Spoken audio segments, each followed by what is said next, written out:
If you carry a firearm and discharge your weapon in self-defense, you could face hundreds of thousands of dollars in legal fees and expenses. So carry the protection of CCW Safe, Self-Defense Legal Services membership. Upfront payment of all criminal and civil defense costs with no out-of-pocket for members.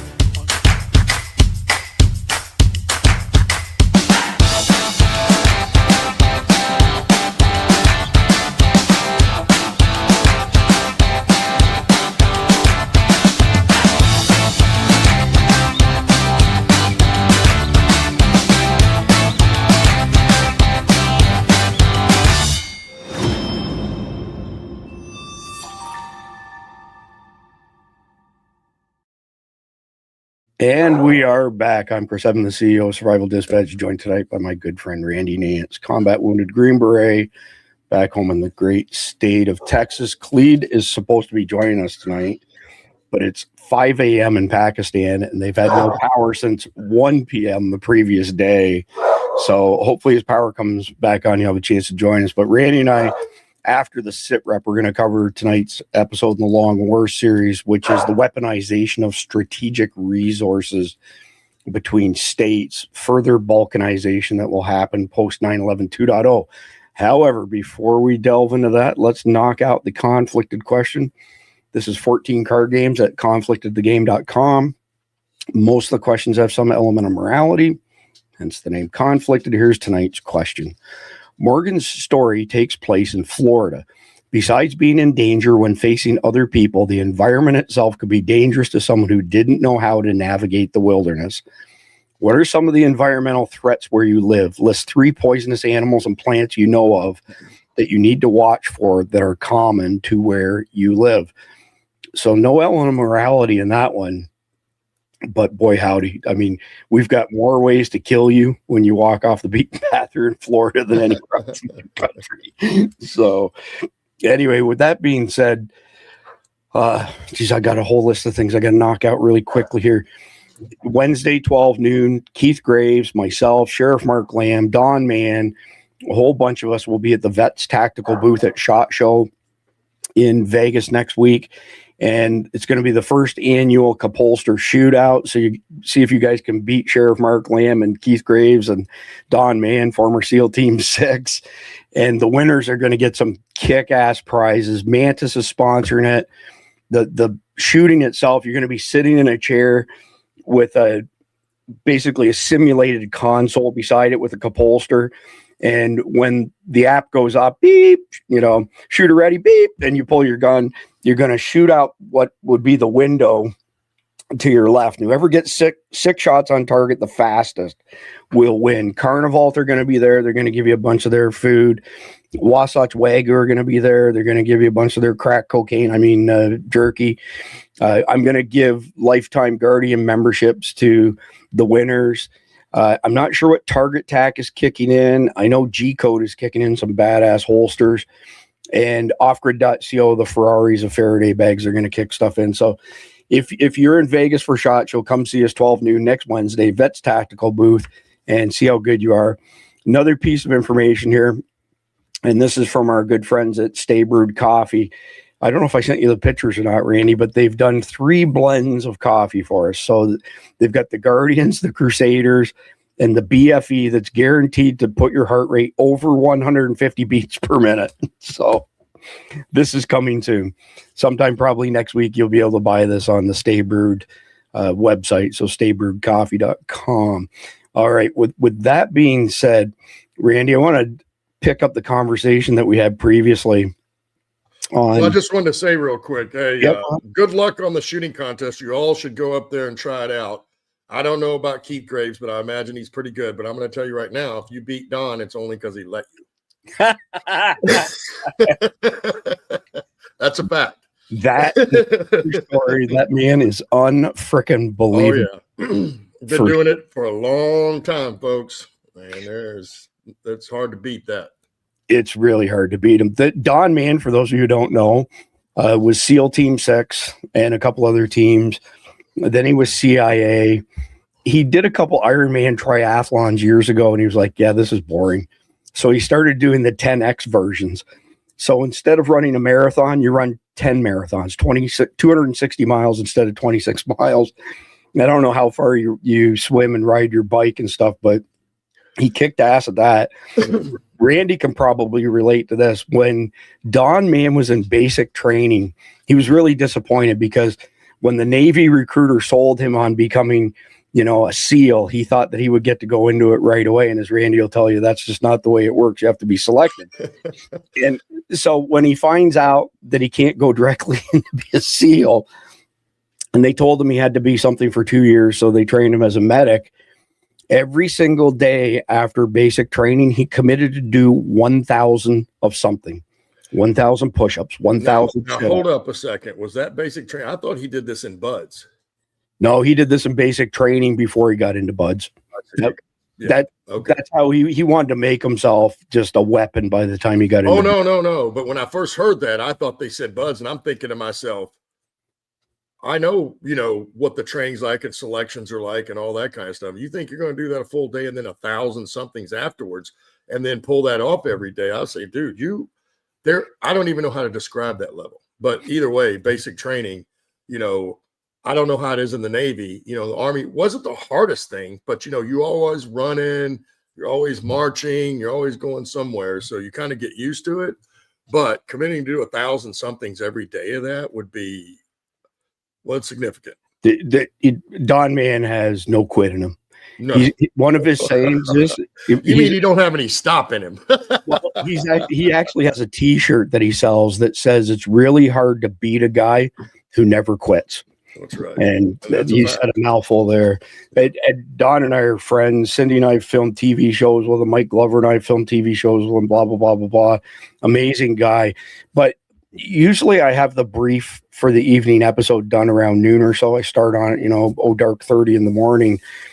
I wanted to throw a little bit more in on DEW, so directed energy weapons, since we touched on this topic after the Maduro raid, as well as it looks like we may have hit Iran this week with what's called an HPM bloom. So that's a high-powered microwave bloom. And microwaves, all they do is they heat up water. They oscillate water, which makes heat, and then it breaks shit, right? And including human beings. But doesn't that cook your noodle? I mean, it can. It absolutely can. But we've got some other pretty badass DEWs. Some of them we don't know near as much about as others, but we have these things called infrasonic waves that are pretty interesting. It's also referred to as infrasound. So these are sound waves below 20 hertz, which is below the hearing threshold for humans. And we can't hear them, but when you do powerful infrasounds, you can feel them, like what's going on. You get this vibration, pressure changes. You have all sorts of resonant effects on your tissues, organs, everything, like all of the important systems in your body. So we've had this technology since the 1950s. It's not that this is cutting edge stuff. What's cutting edge is that nobody's ever been able to generate the amount of energy to make these things truly devastating. But it looks like now we're probably 10, 15, 20 years ahead of our, adversaries in this particular topic. So decibels still come into play, even though you can't hear. Of course, it can still be measured, right? You ready for this, Randy? At extremely high levels, 170 to 195 plus decibels, around 6 to 9 hertz, animal studies and models show severe organ resonance. In other words, you stop breathing, lethal damage. It's unbelievable what these weapons can do. And there's some intelligence we have on other, countries, but they're not as far along as we are. This is basically the range of ultrasonics. And you can see here when you get into certain areas like animals and chemistry, medical and destructive, in between 20 kilohertz and 2 megahertz, that range right there, if you have enough power generation, man, you can make a mess out of them. Then the next piece is our millimeter wave electromagnetic energy. This stuff is crazy. So this is from 1 to 10 millimeters. So that means like 30 gigahertz to 300 gigahertz. And It's actually part of the frequency that's used for 5G communications, which is super, super low power, used for radar as well, imaging scanners and stuff, but we've weaponized it. And this stuff is just bad to the bone. And I'm guessing we had some of this while you were in service, Randy, because it's been around a while. We've got this. Yeah, what I'll tell you is when one of these trucks, this kind of configuration you got, Right you never know what that's going to be on the back of it. I mean, I don't know how many of these we have, but it must be a lot because they have all kinds of different weapon systems on the back of these things. This is a great picture of it, but you can see they could mount anything on the back of there, and we do. Yeah, well, the piece below the dish, all that's doing is generating power. Yeah. It's just generating power. Well, it looks like a generator, kind of, It sure does. And they call them active denial systems, this particular one. Mm-hmm. And so it operates in the 95 gigahertz range. Very focused beams from this, whereas an HPM bloom is called a bloom because it spreads out. Yeah. But this does incredible things. Like it can go a 64th of an inch into your skin and literally cook you. Cook you on the spot. That is crazy. And again, we're back to, can you generate enough power to do major damage? Well, I mean, again, after what we saw come out of the Maduro raid, some of the pictures that we can't publish, we've been nuked in a New York minute for glorifying violence. These weapons, but nobody else can match them. So it's kind of funny listening to people say, well, we're going to send our troops to Greenland to protect against the Americans. Well, that's just foolishness. That's all it really is. And of course, as we talked about, I read that post here, this is just a change in language of them trying to present something that's not real. You know what I mean? They're not. Yeah. And again, you see people, all kinds of people, oh my God, why are we talking about Greenland? Well, it's because you don't know what, pardon my French, you don't know what the fuck is going on. None of us really do. We don't get that brief. I'm sorry, you don't get the brief. And neither do I. Because I tell you. Well, I think it's safe to say when it comes to Greenland, it's part of this administration's efforts to secure the Western Hemisphere. Yep. It's a major security concern of ours. If the Russians were to take it, it'd be worse than Cuba, for crying out loud, because a lot bigger and a lot more resources could be launched from there. Yeah. But anyway, and it's the bad. We would be stupid to let China and Russia play on that, and which is what's actually going on. Yes. That's why Trump has said that. Now, I've heard people today saying, well, I don't see it on the news. Oh, really? You really expect the news to tell you the truth? If you're still saying that, you're a fool. So, no, they're not going to tell you on the news because that's the part they're leaving out. Yeah, exactly. Very well said, Randy. All right. So it's time to raise everybody's blood pressure. This is freaking believable. I gotta take a breath here. I'm telling you. Well, wait, before you start, I'm just going to say, I saw Do Something Different said he's sick today. All right, brother, you know how to do this, man. You're airborne, bro. Get out and run that stuff out. Now, I don't know. Maybe you're like me. I can't go run it out anymore. But if you can, I know you remember those cold runs on Ardennes, brother. All right. So this is brutal. Absolutely brutal. Hisham El-Hai Zahir, an Islamic preacher and close associate of LET chief Hafiz Sayed, is reportedly on a tour in the United States. He's been spotted earlier with senior LET commanders, including Kari Yaqub Sheikh and Talha Saeed. Serious questions arise on why a radical preacher with deep terror linkages is being given a public platform. Reportedly, he's scheduled to deliver a speech at Qora Mosque in Brooklyn, New York.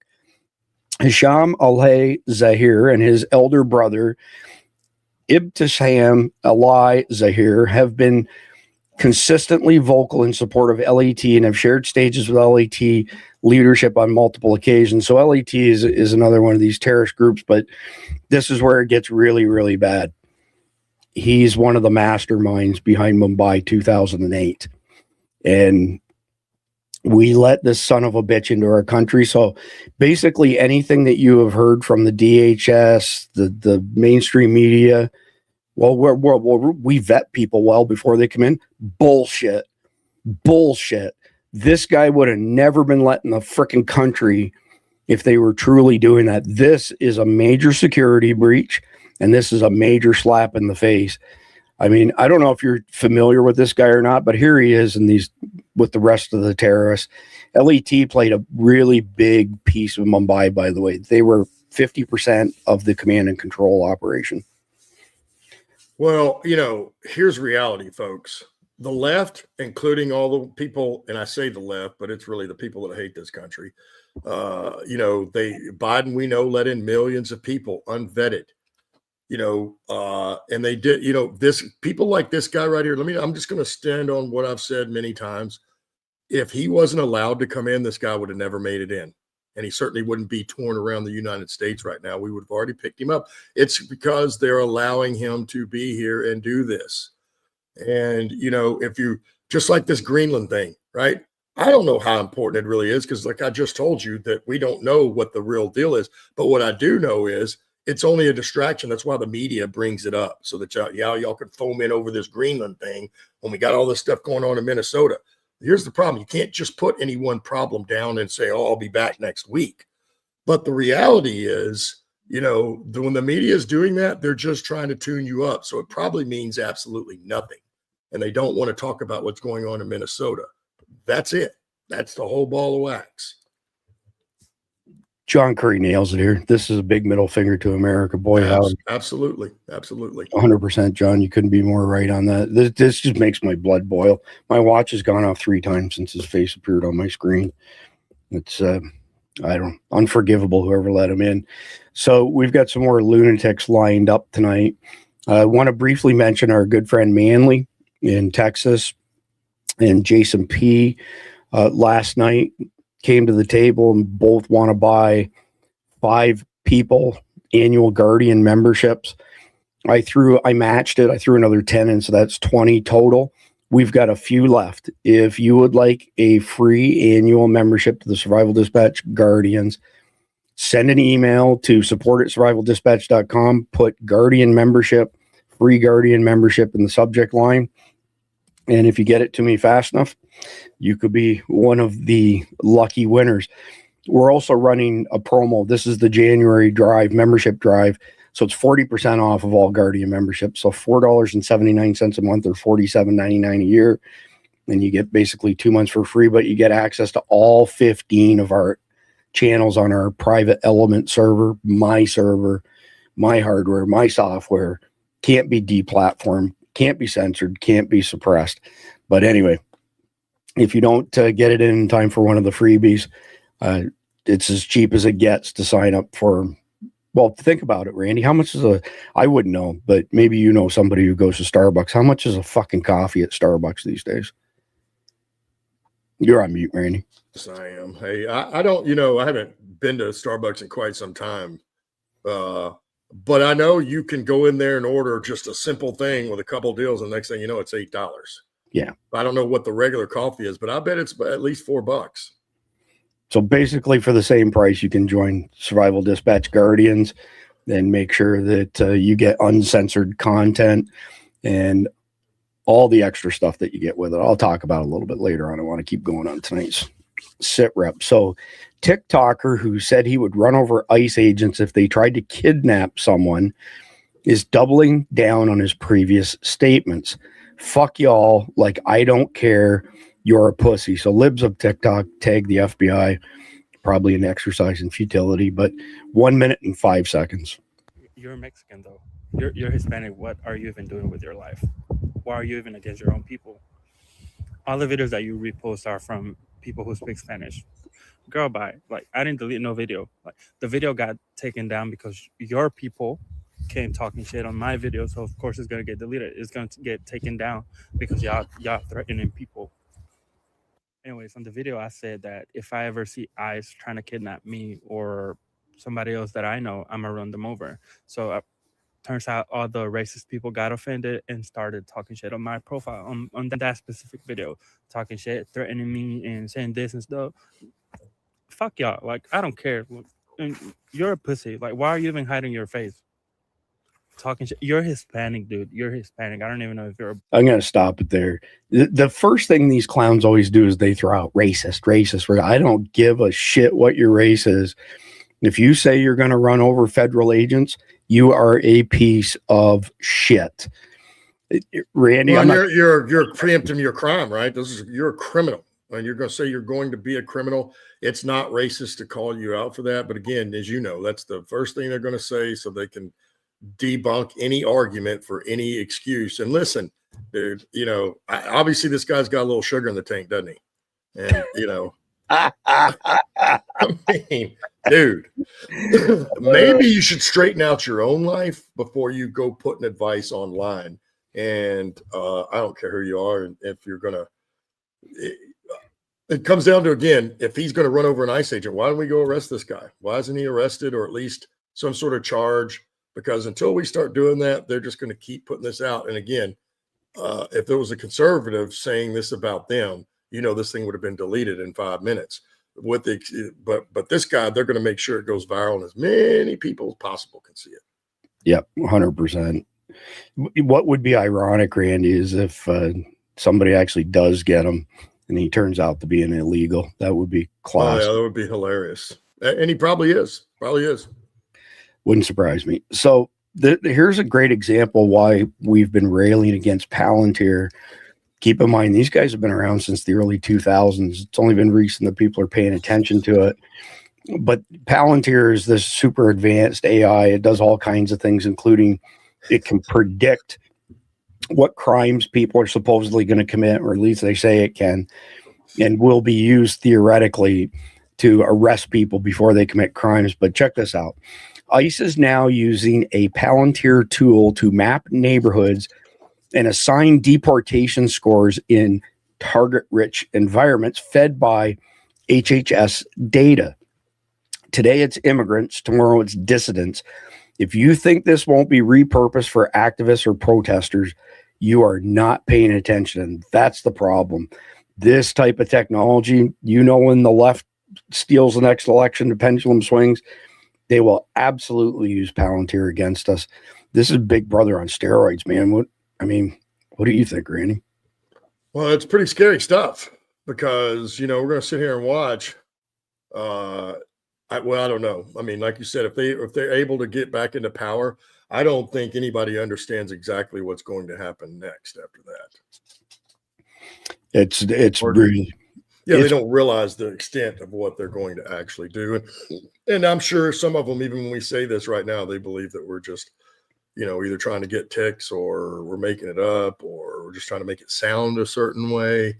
No, they've been telling us for quite some time. And if you don't believe it, just look at the way the January 6th folks were rounded up. So, yeah, 100%. But yet we can't do that for the bomber, right?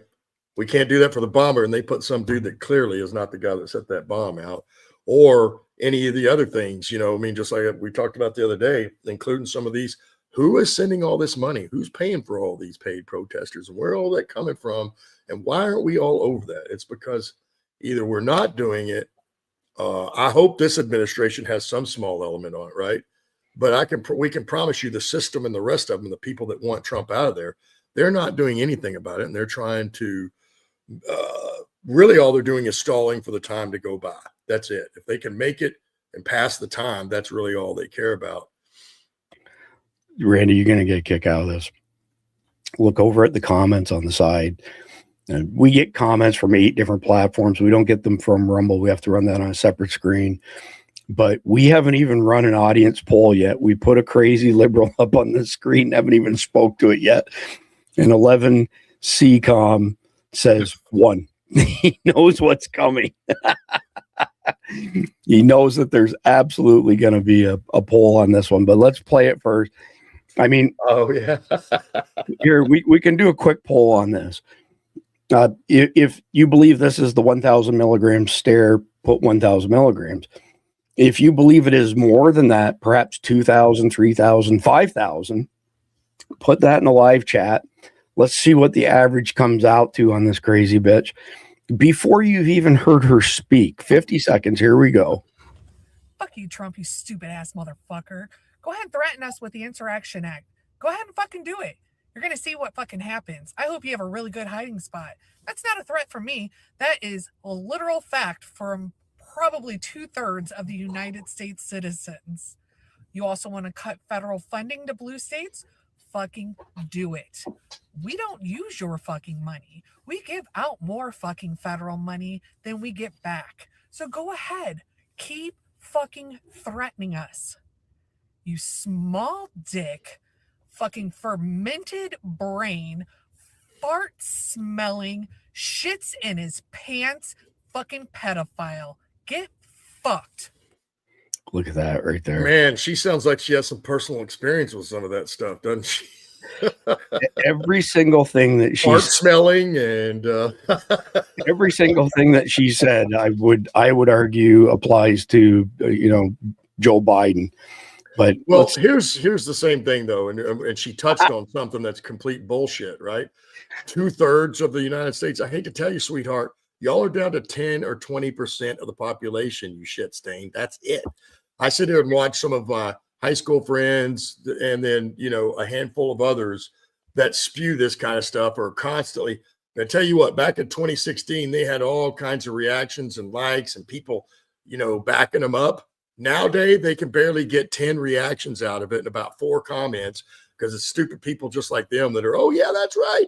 It's so small of a number. And listen, Ho, you clearly don't know what you're talking about on any level, because if he should, I think that the rest of America is waiting for him to put the Insurrection Act on Minnesota, because that's exactly what needs to happen. And if that happens, you shit stain, I hope you're out there to face him.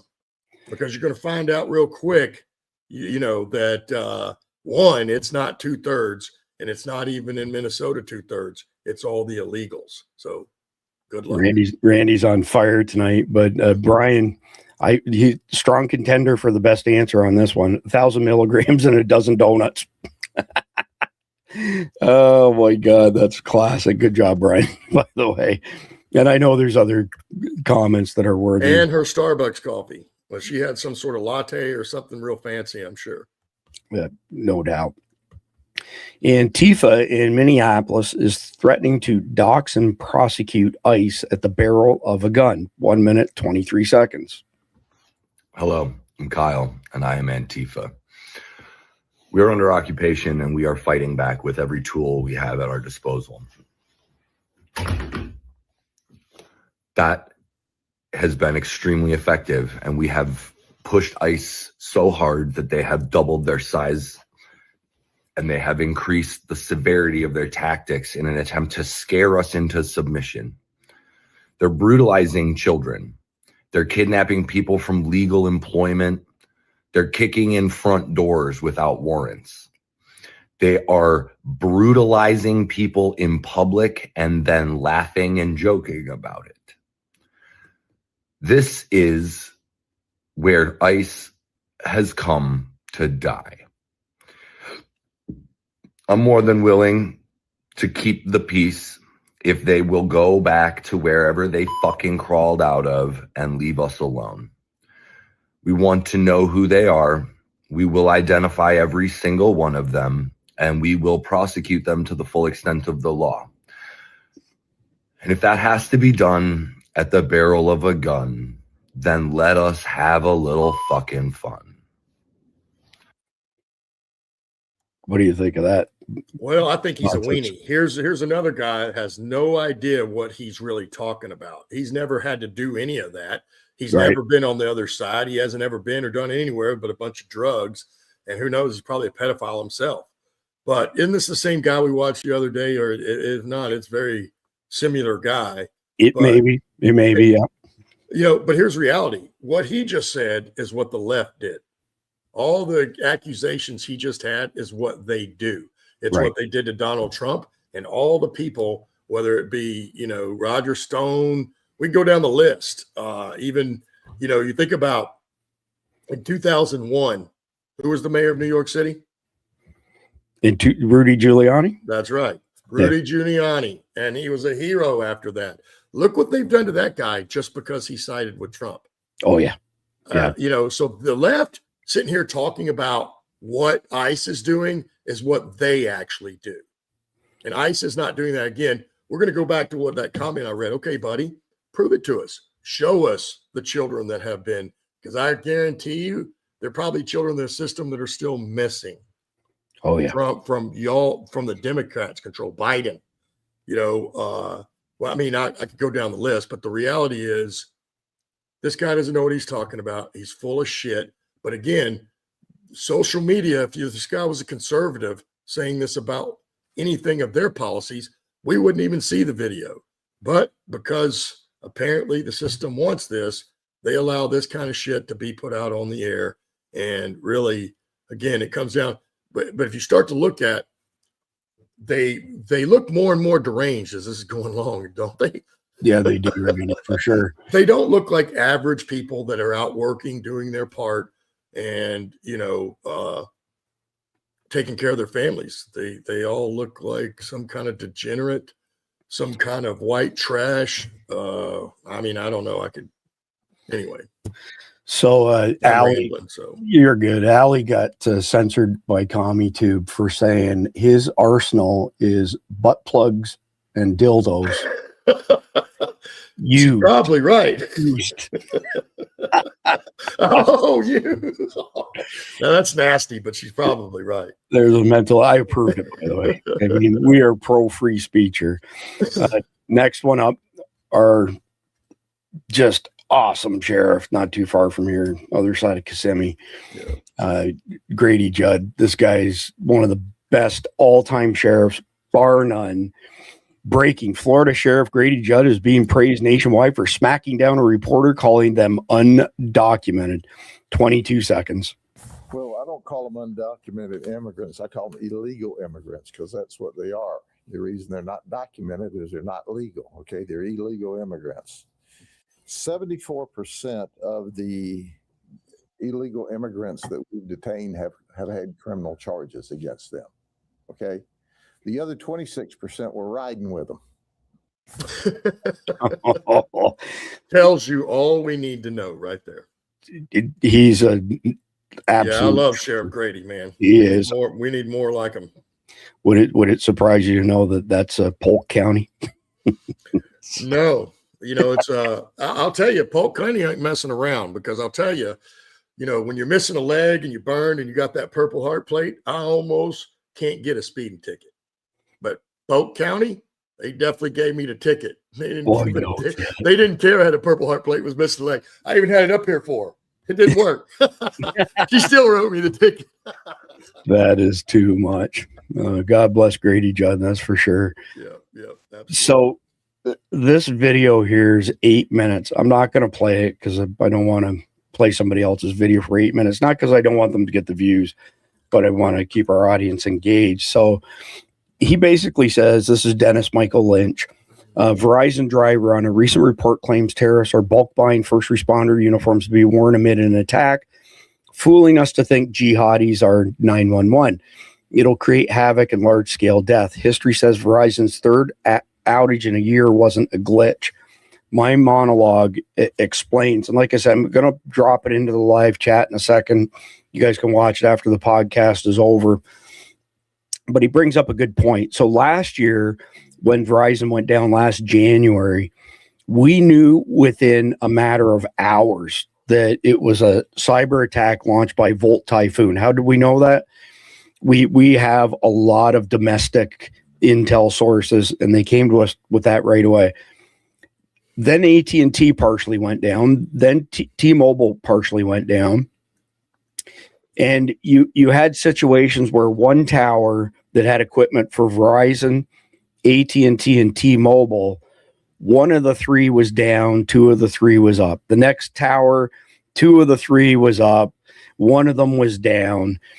If it was a bad software update, which is what they said was the official story, it would have taken down everything in each of those locations. But just the fact that it wasn't like that, it was 100% a cyber attack.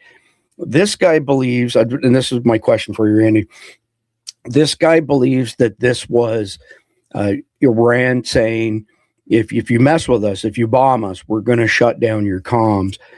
So the Iranians are a cooperative, group, let's say, with Volt Typhoon, Silk Typhoon. There's a bunch of different hacking groups that are sponsored by the CCP. They absolutely have access to this infrastructure. But I don't know whether or not that's legit or not, because we haven't got any inside intel on this particular one yet. But if nothing else, Randy was an Echo for a period of time when he was a Green Beret. So that's a comms expert in a team. What are your thoughts on comms in general, Randy, when this stuff is going on? Man, when the shit hits the fan and comms go down and you don't have any backups, that's a bad spot to be in. Well, let's just take the example of, I talked about last night, right? Above 11,000 feet. When we went up there to the mountains, there was no phone signal, none, zero. We were so far out in the country, even when we weren't up at 11,000, we were, I think, down at 7. There was no phone signal. So the only communication we had or any type of touch to the real world outside was when we were in their little cafe, right? Where we ate our meals. They had Wi-Fi. But the Wi-Fi was so bad, if any of us wanted to watch a video, like we showed videos to each other sometime, everybody else had to get off the Wi-Fi so the video would play. And, it was at that moment, we realized how good that really is, like how tied in all of us are every day, the phone, the computer, and everything's just nonstop.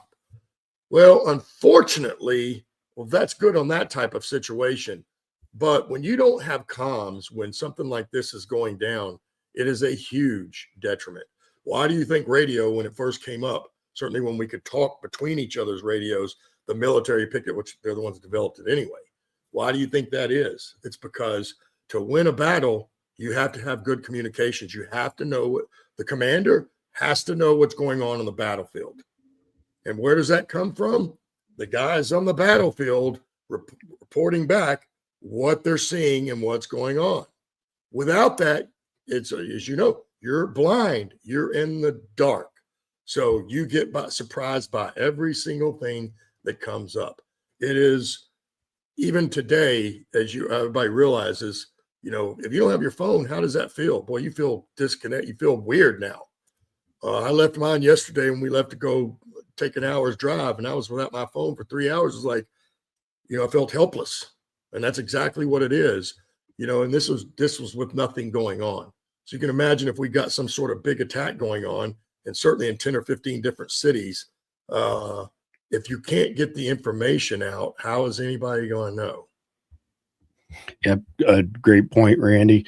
And Dr. Mike and I have a huge comms roundup almost done. We had to wait for some stuff that was on back order. I'm traveling this weekend and next weekend, so possibly the following weekend we can wrap up our testing and then have our reports out for y'all. We're going to provide you guys checklists. We don't sell hardware, so it's not like you're buying anything from me, but it's basically going to say these particular items can accomplish these particular things. And if you buy each of the things in this list, they all work together. You don't have to fart around with crazy adapters, all that kind of stuff. It's going to be the mother of all comms videos for non-comms experts, which, by the way, Randy, so before we jumped on, I see somebody, Guy, I think it was, put a comment in the live chat, and we hadn't even started yet, saying that he was not a sad ham or whatever, we call them. Well, I do call them sad hams, but that's not my term. That's from Randy from Not a Rubicon. And if you're wondering what a sad ham is that's the hall monitors, the guys who were hall monitors when we were in school that now are ham radio operators, and they bitch and moan and bellyache and complain about every last thing you can imagine. They behave like they're smarter than everybody else, and what they do is black magic. And that's a big part of the comms video that Dr. Mike and I are doing, to show you don't have to be a wizard. You don't have to be, behind the curtain to know how this stuff operates. We're going to break it down in understandable terms. So no matter how bad the shit hits the fan, you will be able to communicate across the country. We got one package down, Randy. This is pretty crazy. We got one package down under $800 with tax and shipping. Wow. That kicks freaking ass. So, it's still a chunk of money for people who are tight, but guaranteed comms. I mean, it's hard to put a price on that, right? I put the link. It's priceless, because if you don't have that information in the time that you need it, bad things happen. Absolutely. By the way, that comms video, we also have like hand crank radios and stuff that we're going to show y'all. Nice. That even if like one of them, Randy, I want to say it was like $35 on Amazon, and it overperformed. It surprised the shit out of us. It was as good as like $100 one. Wow. We're going to put all that out there. So people who are on a tight budget, there's still ways that you can get access to information by getting those emergency radios, especially the hand cranker deals. So with that being said, somebody lobbed a grenade at Khalid and I last night and said that 9/11 2.0 was a hoax. And my response always the same, that if you think that we left the border open for 4 years, letting every shitbag in the world who hates our guts to come into our country and nothing's going to happen, I'll tell you what, I got some waterfront property to sell you in Arizona. But with that being said, I replied back. I said, well, clearly you're not following General Flynn amongst others. Then General Flynn turns around and posts this after I said that. This is fantastic. He says, listen to this. This is a really, really good 1 minute, 49-second video on this topic. The vice president that is in position right now, that's taken over, is the brains behind Vice President of Venezuela. The drug cartel and the narco cartel. You intercessors out there need to know this. That's a good point. Yeah, the CIA is a compromised organization. They don't mind putting her up there because there's elements within our own corrupt intelligence community that don't want to be exposed for their involvement with this. Yeah. It was Venezuela. The woman who was the vice president, now the president, is part owner of Smartmatic and Dominion Technology that subverted the elections in 72 countries, started in New Jersey and in Chicago, then LA, and then went after Trump in the United States. So therefore, you don't want to stop praying and start spiking the football about oil and wealth until you've seen the exposure of her. She's got to get pulled out, and they have to have free, fair elections. And what they've done with the narco-terrorist network, the well-funded Cuban alliance, by the way, all the software, the source code came from Cuba. The greatest intelligence threat we have in the Western Hemisphere isn't Russia. It's Russia-embedded Cuban assets, because those are the ones that are working in Washington right now. So we're going to continue to pray. She's got to go. Her brother's got to go. They are running the narco-terrorist trend. They are the brains. This is like the Sopranos family. And Trump's working with him because he's smarter than most people. He needs the stability of continuity, working with the criminals. But his next step is going to be Maduro's going to have to sing. They have his wife up there. What they're hoping is to let his wife get free. Maduro might be willing to tell the truth about what happened. And that's why his wife was arrested with him. So the reason I tied this to 9/11 2.0, Hezbollah has been embedded in Venezuela since the early 1990s. And they are hand in hand, have been working with the Cartel de Sols, which Maduro is the head of, the Cartel of the Suns, hand in hand with TDA.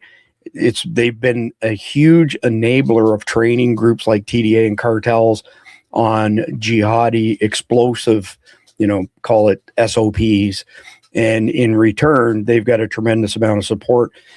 Don Mann, bringing his name back up again. When Don was in the Navy for 20 years, he was a SEAL for 18 years. Then he was CIA for 23 years. And he was the first one who said to me, he said, look, this intel used to be classified, but it's many years old, so it's not now. They were tracking 300 Hezbollah cells in America in the early 1990s. That number's in the many thousands now. But this narco-terrorism connection is brutal. And this actually is a big, big piece of how the chess pieces were put in place for 9/11 2.0. They're here now, though. There's nobody not on the chessboard. They're on the chessboard, and they're here. Randy, just general thoughts on what that gentleman had to say with regards to the former VP who's now the president of Venezuela and the narco-terrorism connection.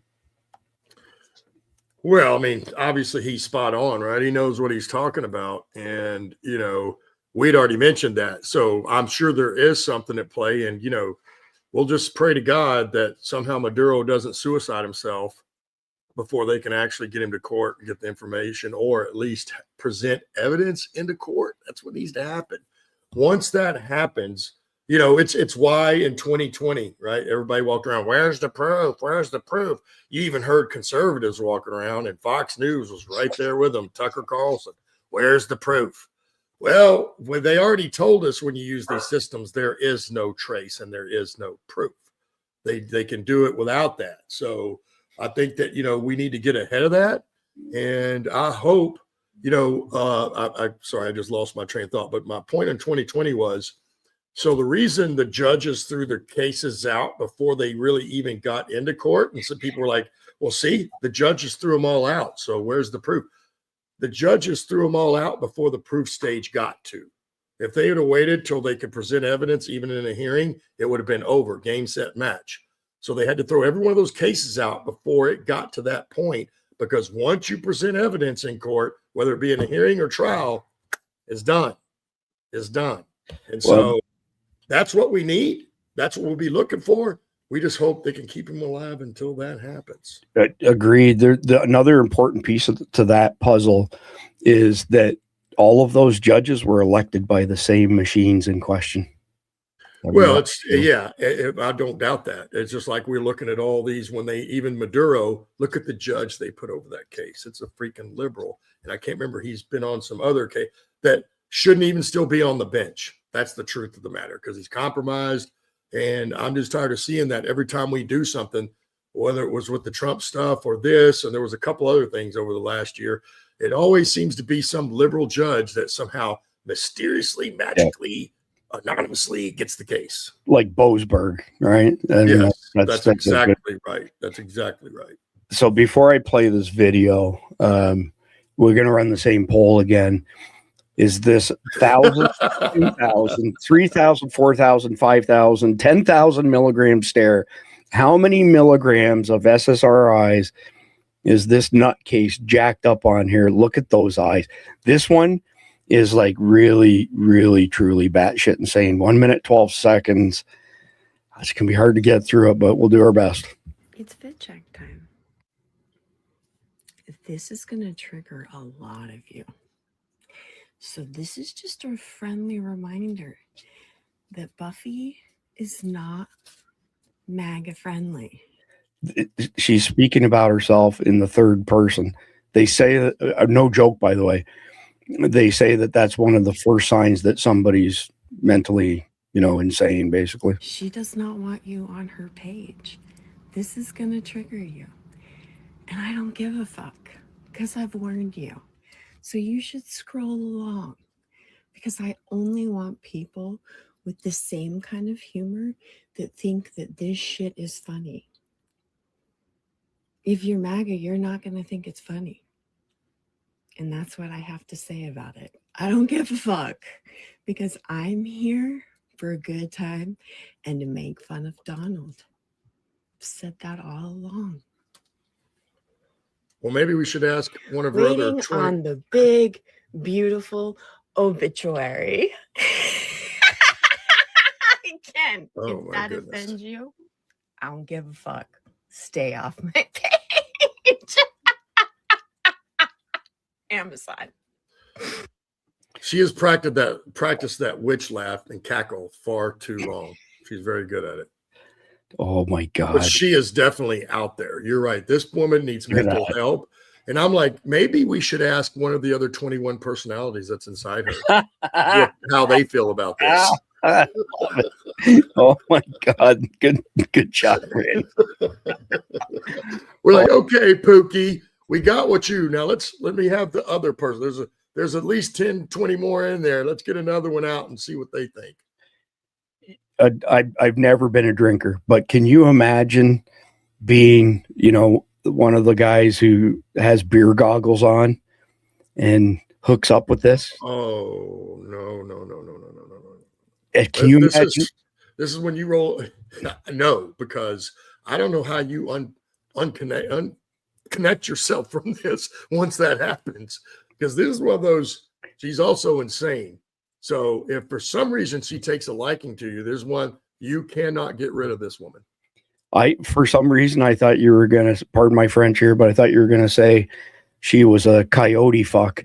And for those people who don't know what a coyote fuck is you have the beer goggles on, you sleep with a crazy bitch like this. You wake up and she's lying on top of your arm, but she's still sound asleep. And you would rather chew your arm off than wake her up. so that you could make the escape. So, definitely. You're chewing that arm off. I guarantee you. She wakes up with that arm still wrapped in her arm. And before somebody sends me hate mail, this is why every SITREP that I write starts out with the unfiltered voice of Christianity, because I don't have a good filter, but my heart's in the right place. So check this one out. 2 female ICE agents posing as a lesbian couple lied to employees of Chick-fil-A to draw them outside to kidnap them. If this is true, hats off. Absolutely hats off. 55 seconds. 2 female ICE agents went into a Chick-fil-A. This is a great one here. Is this a dude or a woman? Real woman, biological woman. If you believe that this is a dude, put a 1 in the live chat. If you think it is a female, leave a 2 in the live chat. Let me back this up so you can hear it right from the get-go. 2 female ICE agents went into a Chick-fil-A, and they said that they hit a car in the parking lot and they wanted to pay damages. And then 2 employees from that Chick-fil-A went out to investigate the crash, right? Yeah, they were immediately abducted and taken off site by ICE agents. 2 female ICE agents pretended to be lesbians and walk into a Chick-fil-A. Lied, said that they got into a car crash and wanted to pay damages just to get vulnerable individuals outside into a public place so that they could abduct them. That is what we are dealing with in Minnesota, and this is not the first time something like that has happened. We are not angry enough. Hey, was that your brother we saw yesterday? Because your teeth look kind of like his. And, listen, man, first of all, they're arrested. And, okay, prove it to us. How did they present themselves as a lesbian? How do we know they weren't just 2 female officers that walked in, pulled the trick of, hey, we hit your car out there because they knew who they were looking for. And then when she went out, they arrested both of them. Well, that's perfectly legal. Now, how do we know that they acted like lesbians? What did they do to act like lesbians? And even if they did, what's wrong with that? John Curry got censored for saying John Curry got censored for saying by CommuTube that it's got a pee-pee. Yeah. I don't know. I can't make the call on that. It could go either way. I just know that she's another deeply disturbed individual. Yeah, that's a he. It's got to be.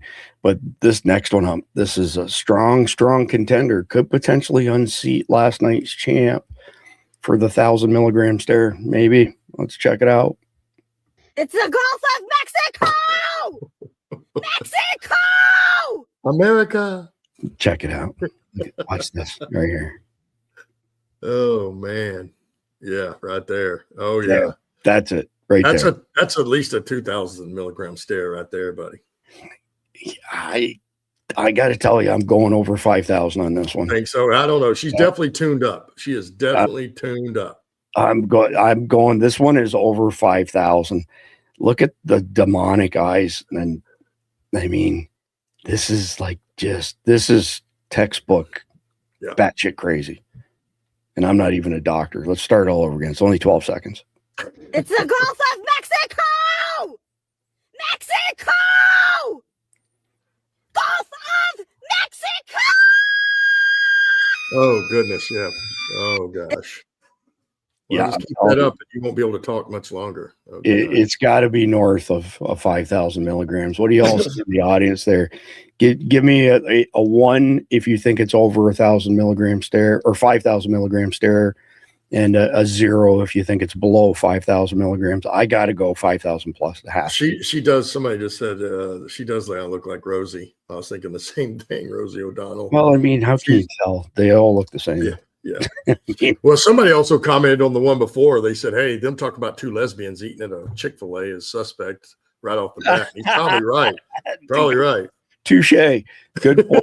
Good point. Whoever said that. Yeah, look, man, we got comments coming in from everywhere. Like this is Kev says 5 million. Oh yeah, probably. but I have not seen anybody go below 5,000. Everybody's over 5,000. I'm not going to play this video because it's not necessary, but Colorado Democrats introduce a bill to make citizens liable for civil damages if they call in a tip to ICE. You do not hate the Democrat Party enough. If you're a civilian who calls in a tip to ICE, you could potentially face civil damages. So SB 26-005 in Colorado quietly creates a new civil lawsuit for immigration enforcement.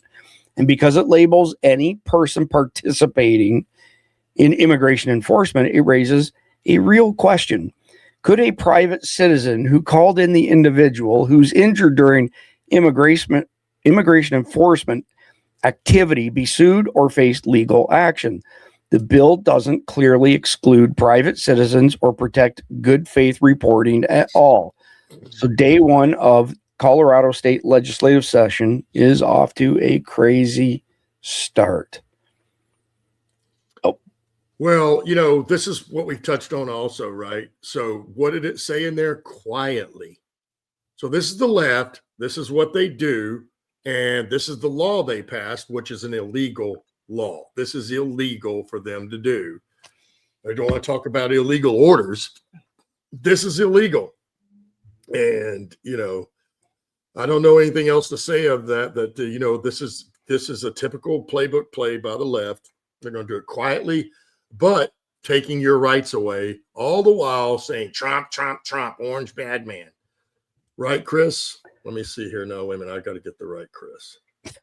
This guy's been pounding us, the critical Chris. You're living in an information silo of irrationality and alienation if these are the videos your algorithm serves up to you. Hey, buddy, we go find them. We go find them. The only reason I let that clown stay in here is just for entertainment. He clearly didn't get the memo. It's better to be thought of as an idiot than to open your mouth and remove all doubt. This critical Chris doesn't know his ass from a hole in the ground. He's either a bot or a libtard who has the IQ of a fucking stone at the end of the day. But I let him roll because it's good entertainment, and it also shows us how idiotic the other side is. Yeah, I don't want him kicked. Let him spew his stupidity. No, it's good stuff. I'm in favor of the First Amendment. Keep on letting her rip there. Hey, listen, when we grew up, Critical Chris, the bill and the law was a commercial we watched on TV. So I don't need you to explain to me how that works. Thank you very much. Like I told you last night, take your weak shit somewhere else, man. Yeah, let him spew his crap. He's just he's a low IQ sheeple who's drank the Kool-Aid, or he's a paid agitator, or he's a bot. Doesn't matter either way. It's good to see them run their mouths and make these ridiculous claims. But anyways, I concur. Yeah, moving on from there.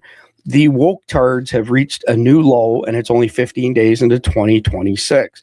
1 minute, 55 seconds. I'm trying to remember if this one's worth watching the whole thing or not. We'll see. Just when you think it can't get any worse with the woke tards, it gets worse. Like, I honestly thought you guys reached the basement last year, and then you guys just found a crawl space, and you just keep digging yourself further. First, you're telling Venezuelans how to feel, and you're saying that Maduro was a good guy. Crazy, right? Now you guys are chasing ICE officers around in Minnesota and people who aren't even ICE just because they have like SUVs and pickup trucks.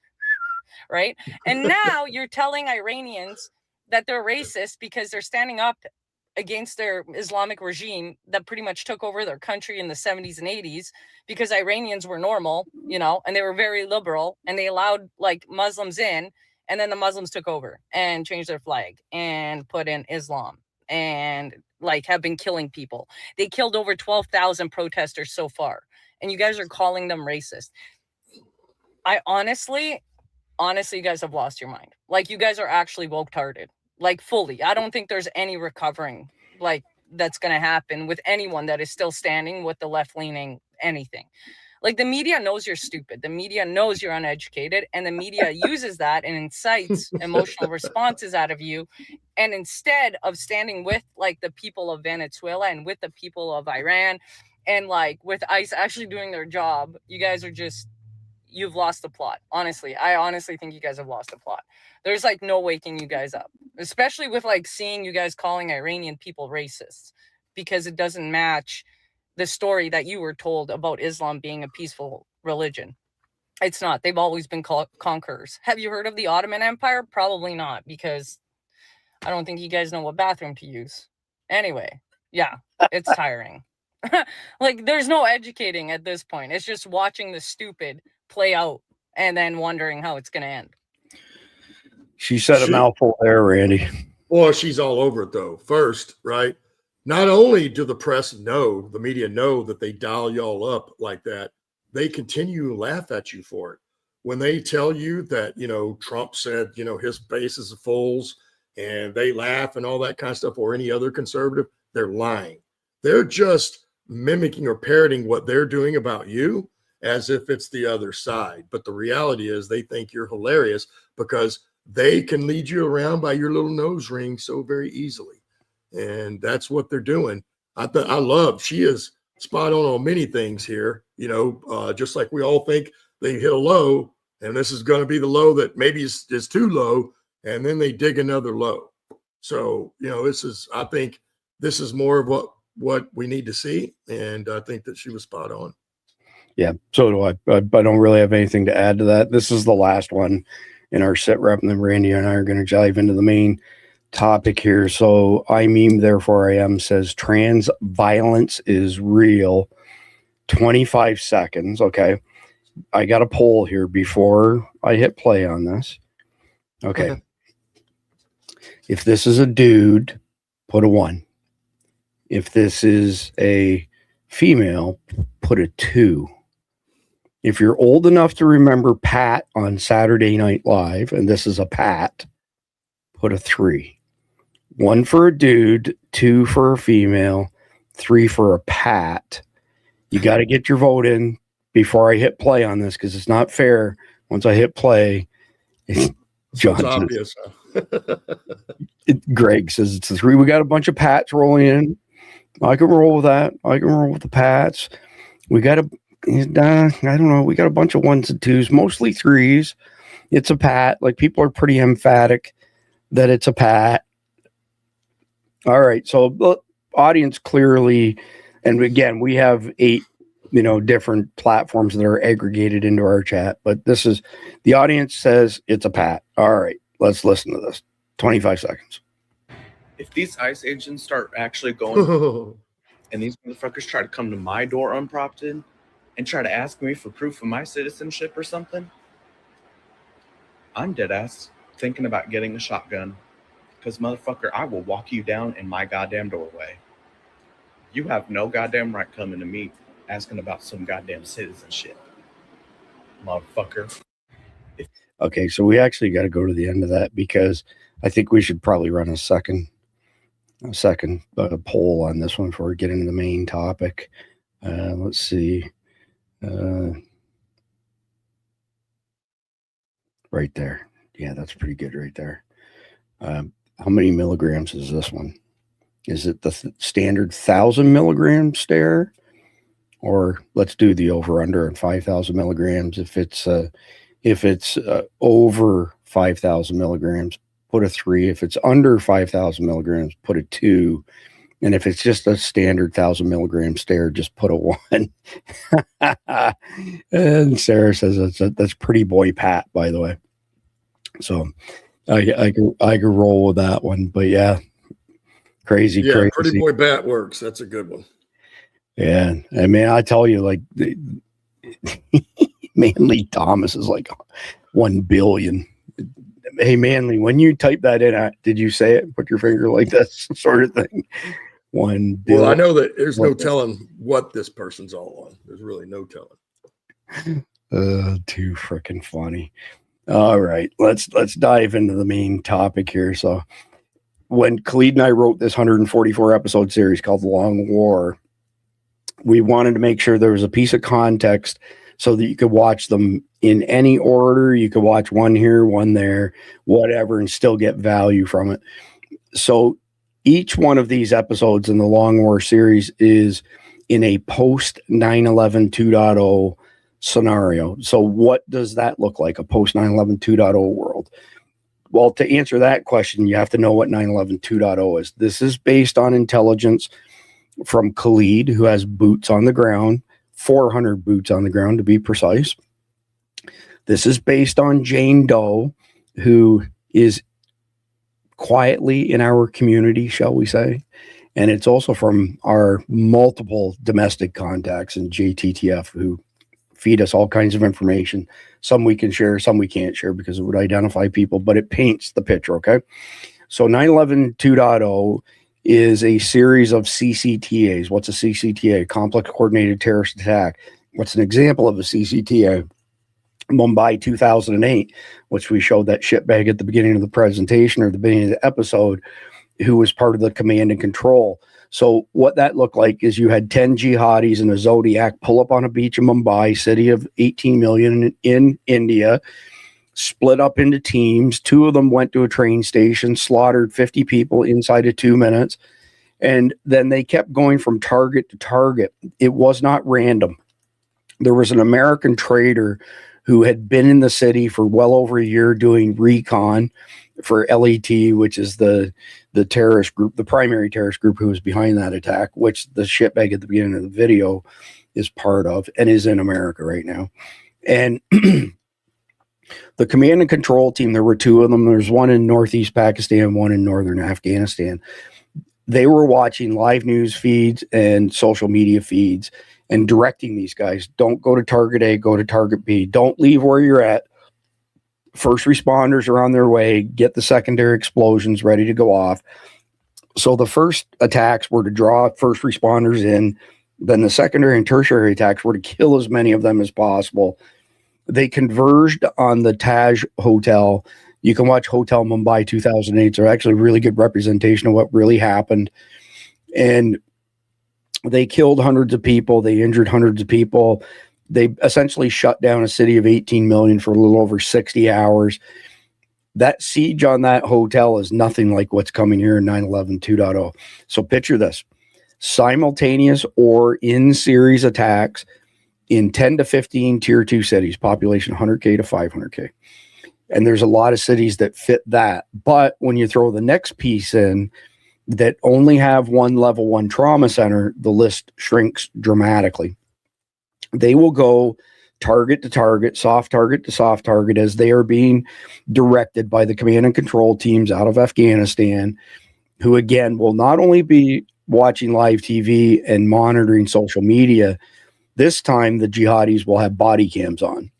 So they'll be sending them places like schools. Then they'll wait at the school after they've committed an act. The first responders will show up. They'll let off a VBIED, so vehicle-borne IED, kill a bunch of them, carry on to the next one.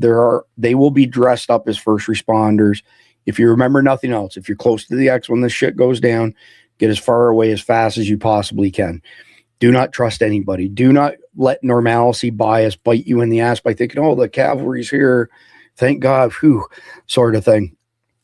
But with that being said, when they seize the hospital, so here's the thing, a tier 2 city with one level 1 trauma center, number one, typically isn't surrounded by large centers where they can ask for mutual aid, whether that be law enforcement, whether that be fire department, whether that be paramedics, whether that be other level 1 trauma care centers. So what that does is introduce an element of triage. So people who would normally survive some sort of injury that required level 1 trauma care, but it's too far away to get to the next level 1 trauma center, will not make it. And only the people that can make it are going to be tended to. Number one. Number two, there will be somewhere between 3,000 and 5,000 hostages in these hospitals, trauma care centers, and they will be used as a home base by the jihadis to blast out videos of torturing, killing, maiming Americans. They will booby trap these buildings. They will be wearing suicide vests with dead man switches, which means if they die and they, fall over, poof, the vest goes off, blows up everybody in close proximity. There is an airline component to this as well. Look up Bojinka, Bojinka. I'm not going to cover it tonight, but it's a plot that was cooked up by Osama bin Laden in the mid-1990s that is going to be part of the 9/11 2.0 attacks. We will have to send in very specialized people. We don't have enough FBI, HRT guys, so hostage rescue teams. There's 140. That represents about 4 teams. So imagine you had 15 hospitals to unsiege. those guys, possibly LAPD SWAT and Delta Team, they share one thing in common. They train for hostage situations where the goal is to take out the bad guys but save as many good guys as possible. Randy will tell you there's all kinds of teams that we have that can go in and just smoke every living thing in the blink of an eye.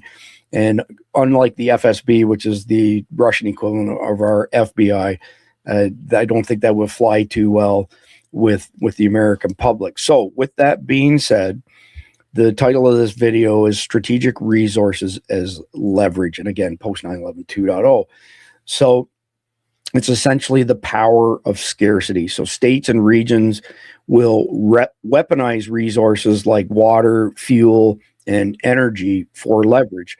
So it's a pretty uncomfortable reality. But if you are of a prepper mindset, you'll get this. When CCTAs hit multiple cities simultaneously, the immediate casualties and chaos is just going to represent the opening phase of a much longer crisis. The real fight is going to be when state and regional governments exploit that chaos to seize control of strategic resources, then use that scarcity as a weapon against other states or citizens who refuse to comply with government overreach. Think Charlie 19 on steroids here. And think of the states that abused that whole debacle. Now imagine what they'll do in a 9/11 2.0 scenario as far as a power grab is concerned, as far as stealing your civil liberties is concerned, as far as strong-arming people and saying, well, you know what, if you don't want to conform, we're not going to send any water to your state, or we're not going to send any power to your state. We're not going to provide any assistance for you. It's about as un-American as it possibly gets, right? So segment 1, I titled Water Scarcity Turns Cities into Bargaining Chips. So when coordinated strikes hit water treatment plants, and they are on the list of the follow-on attacks across, these major cities, the immediate chaos from the broken pipes and contaminated sources leaves everyday folks scrambling for water, turning neighborhood streets into standoffs even over simple things like who has water and who doesn't have water. And as regional politicians spot the panic and they start rationing water from upstream dams, and they essentially use these resources like a carrot to those who toe the line and against those who won't toe the line, by adhering to things like emergency curfews, loyalty oaths, the list goes on, right? Martial law, what's essential, what's not essential. If you're not essential, you can't leave your house, blah, blah, blah. And it's essentially a calculated drought that doesn't just, dehydrate us, or meaning the people who don't have water, not us. You can really quickly break a group of people's spirit by essentially starving them out, taking food and water away from people. It's basic. It's exactly what they did to the Jews in the camps in World War II. As just these simple things like water becomes the ultimate lever for control, and essentially the terror opens the door to power grabs is a good way of looking at it. So Randy, first question for you here. I'm curious what your thoughts are on, do you think there'll be any signs that we can look for in those tyrannical zones like California, Oregon, Washington, Illinois, that they're going to start hoarding water supplies? We'll start with just water in this first chapter. And if so, how is the average person supposed to fight back against that? Well, what I'll say is they probably have already done that, right? I know for a fact the federal government, and I have no doubt many of these states have followed suit, right? And they've already planned for this kind of stuff. So they already have bunkers built. They already have them fully supplied. I even heard rumors recently, because everybody knows now, if you go to the grocery store, when you grew up in our day and time, I was watching a series last night that I just started watching, and I can't remember, it's a date. It's like 11 something in 1960, right? And the guy's a cafe that you walk in the closet, it takes you to that time. And, you know, I'm not going to get into it. It's funny because the guy wants to stop or reverse the JFK assassination, and he wasn't able to do it. Now he's trying to talk his buddy into continuing the charge, right? 11/22/63 is the name of the series. It's good. Yes, it's really good. That's it. You know, but you know, damn it, I just forgot the comparison I was going to make with that damn show. The guy goes into the closet, goes back in time, tries to stop JFK from getting killed, and he actually succeeds in one timeline. And what happens? Well, I've only watched the first episode, but there was a comparison, and I lost where I was going, so we'll just go other places right now. But the fact is, you know, our governments have already prepared for this type of thing. Oh, I know what it was about the groceries, right? So there's rumor, I don't have proof of this, but what I've heard is, like, certainly for the global elites, for the billionaires that have built all these bunkers, right? They now have basically taken our stream of all the good groceries that we used to buy in this country. You know, you could go to the grocery store most of our life, Chris, and you got really good groceries. And everybody knows today that the food is just shitty. You go to Walmart, Kroger, doesn't matter which one. HEB is better, I think. And but when you walk in all those other ones, man, you look at the food, it's like, what? The produce, whether it's the vegetables or the fruit, it just doesn't look like what they used to. And my point in that one show was one of the things the guy tells him, he goes, well, you know, one of the reasons I've been doing it is because I've been buying the beef back there. What do you think I've been feeding? He goes, I've been eating hamburgers from 1960. But I thought to myself, boy, wouldn't it be nice to be able to eat one of those right now, because the beef would be a lot better. And the funny thing is, that's what the guy tells him. Yeah, when you get back there, everything you eat will be the best you ever had it. And it's because our food sucks right now, and it's because they made it that way. So when we caught them, the cigarette companies and the people that were running those, and, you know, they came out and got busted, as people my age know, that there were emails that proved that they knew that cigarette smoking was dangerous to your health, and they denied it. And so then they made all these billions of dollars, and then they got sued, and they lost that lawsuit because of those emails proved that they were lying, and they had not only knew it was bad for you, now they engineered it so you were more addicted to it, and it was even worse. And they knew all of this, but they didn't care. So once they lost that lawsuit, they went around and turned around and bought all the food manufacturing companies. So that is what led us to where we are today. And even me then, I'm like, why would you let them do that? I don't care if it's a free country. When we know somebody's going to do something like that, you would stop them. So why would you let them, after they did that with cigarettes, go buy food companies that are now going to be making food, or have been manufacturing and producing food for the American citizen? It makes no sense, but, you know. So our governments are prepared for it, Chris. They're already ready. It's us that's not ready. So one of the questions I put in the brief, since the two of us, we can just kind of talk through this, is, you know, can you think of an area where a couple states may end up, you know, at loggerheads? And there's a map from prior to the Civil War, supposedly, that Georgia claims that puts a big portion of the Tennessee River in Georgia and not in Tennessee.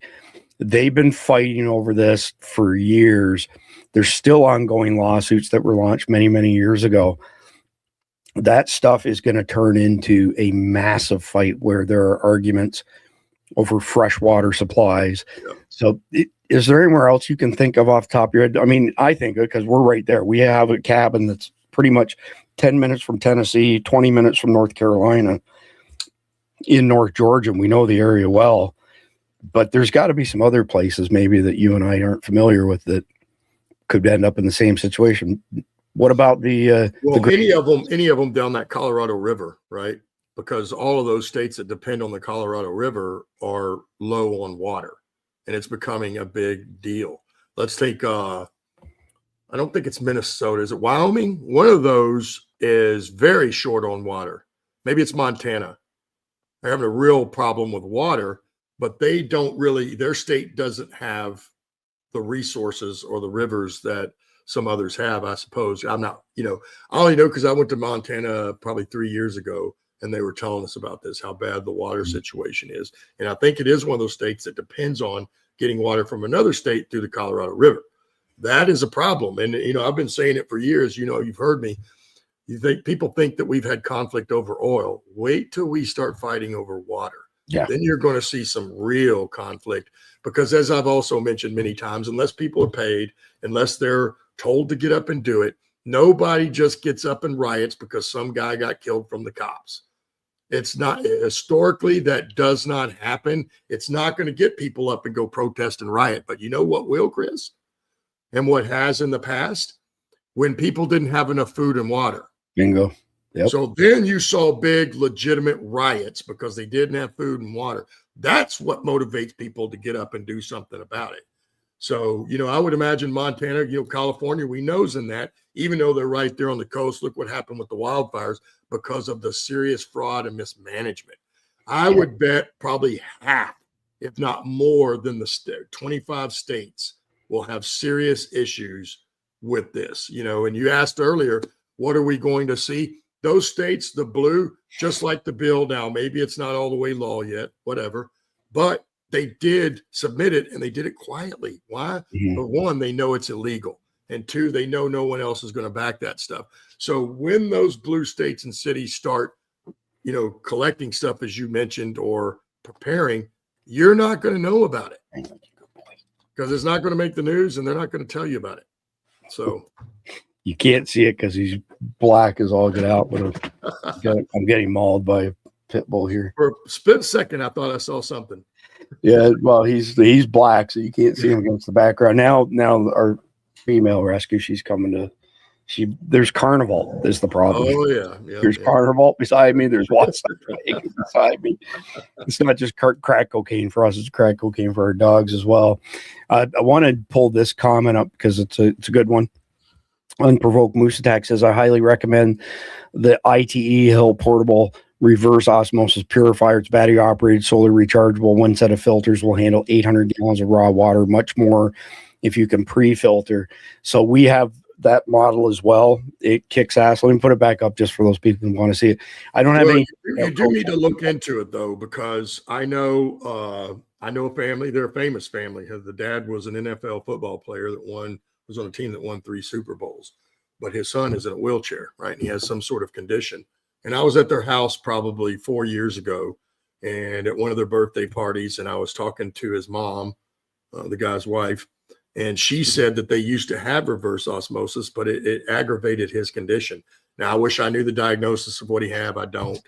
But I'm just saying, look into it, because if you have some sort of rare condition, you might look into it before you do reverse osmosis. But other than that, it's pure money. Well, knowing what I know about water, because I know way too much about this subject because of all the shit that they send us at Survival Dispatch, I would be more inclined to believe that that's from distilled water than reverse osmosis water, because distilled water takes all the minerals out. So theoretically, if you were mineral deficient and you drank nothing but distilled water and you didn't supplement with minerals, your body's going to be in really, really bad shape from it. See, that's normal people. He had a condition, Chris, and it was the reverse osmosis. But I just don't remember what his condition is, and it's 4 years ago. I can't tell you exactly eloquently like she did. They actually looked into it. So I'm probably shouldn't even have mentioned it because I don't have the proof or the actual. Yeah, no, I'm not doubting you. Knowing what I know about water though. So all RO does is take particulates out of the water, right? So you take something like a PFAS forever chemical that is in a small solid form. You can't see it when you think it's dissolved, but it's not dissolved. They're little microscopic solid pieces. All of the ultrasound does, the RO, is it pushes it through a rubber membrane and takes those really small particulates out of the water, which many times are PFAS. Yeah, no, my dad has it. They've got a good system. Reverse osmosis is the bomb. It's the one thing that can pretty much guarantee take out chemicals as well as biological and viral stuff as well, especially when you combine it with really good like 0.1 micron filters and whatnot. But this unit here, though, in particular, the ITE Hill portable, we actually had 2 of them. I gave one to Dr. Mike. This is a really good product. It does a really good job. Most don't, just to be straight up. Yeah. I've told you before, we tested every dang water filter you can imagine, purification system about 4 years ago. And the $30 Britas tested better than the $1,000 stainless steel big you-know-what sitting on the counter. There's a lot of snake oil when it comes to water. A lot of snake oil. Yeah, this is not. The IT Hill is not snake oil. That's a really good product. The Grails are good. The Sawyer products are good. And this one's good. Other than that, you got to get into things like, chemicals, chlorine-based chemicals that taste like ass. Highly don't recommend it. But anyway. Hey, I'm with Tammy K here. Now, I don't know if she's talking about filling up the water purifier with salt, but she says Redmond salt is very good. Get in 25 pounds. That's what I eat. Redmond salt, I'm down with it. So, we've worked with Redmond for a number of years. It doesn't have chemicals in it. If you want to run a really interesting experiment, every last bit of pink Himalayan salt comes out of China. Every last bit of it. Okay. China and India. And the technique that they use for mining it, they use explosives. And if you take it and crush it up and you throw a magnet in it and then pull the magnet out, wait till you see what it's covered up in. The guys from Carnival did this after I mentioned it to them. All the metal particulates from the way that they mine with explosives, open pit explosive mining, is in every bit of Himalayan salt. Redmond salt is mined in Utah, and it's good stuff. We're actually working with a Florida company now called Firecracker Farms. I'll make an announcement on it probably when we get back from SHOT Show. They grow everything themselves at their farm here in South Florida. They do hot salts, and they rank them, like 1 tamale to 5 tamales. Oh, yeah. And they've got this crazy salt shaker that's not a shaker. It's like a pusher deal. You push it, and a bunch of ground salt comes out the end of it. It friggin' tastes amazing. But I'll share more on that later on. Well, I want to put a caveat in there for those of you that go Google that about the pink salt and Himalayan and China, all that. Google's not going to tell you the truth, so don't bother Googling it. Because I told my dad this because he's big on that pink salt. He still hadn't bought the Redmond. He's still buying the other. He Googled it and said, well, they said that they only did that to open the mind. Okay, Dad, if you believe what they tell you, then go right ahead. But the truth is, don't bother Googling it because it's not going to be there.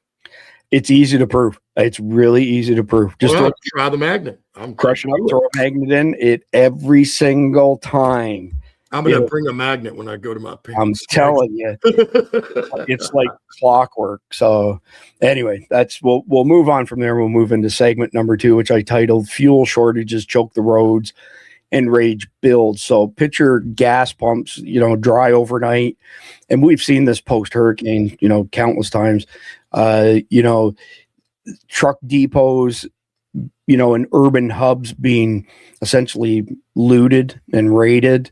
And that in turn shuts down a chunk of the supply chain. You've got people, essentially stranded. Their vehicles aren't working. You've got roads plugged up. Again, you've got pieces of the supply chain breaking down. The governors in oil-rich spots, like Texas would be a great example.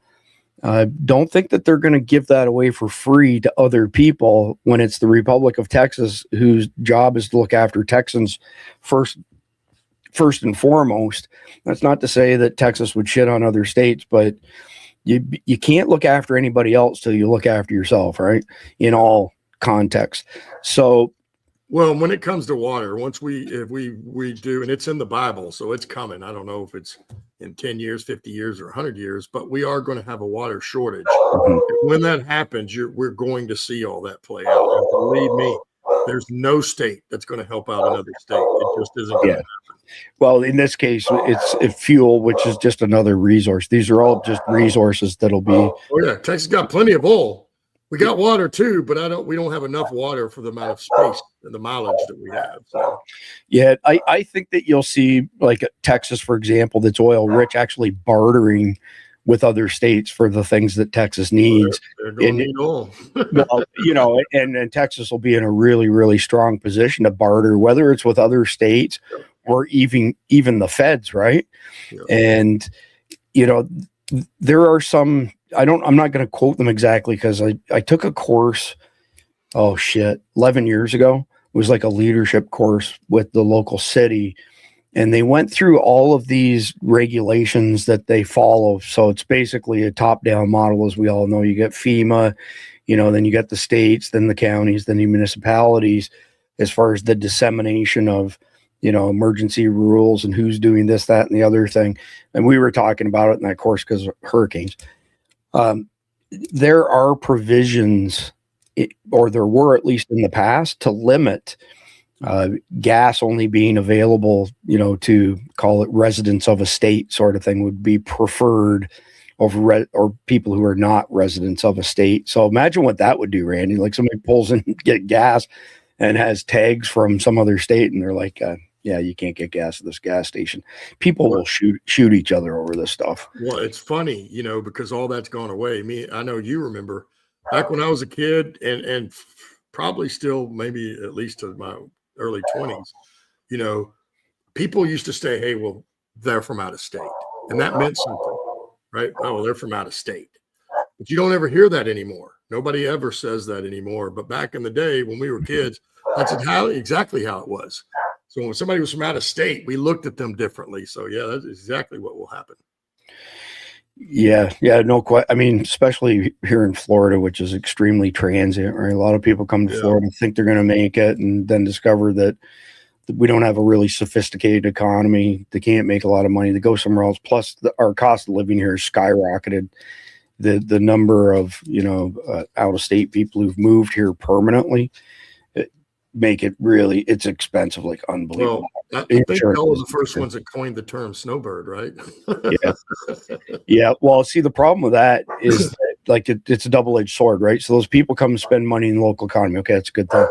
They come down here and they buy homes, the prices get driven up, and then people who are working regular jobs can't afford it, so they end up renting.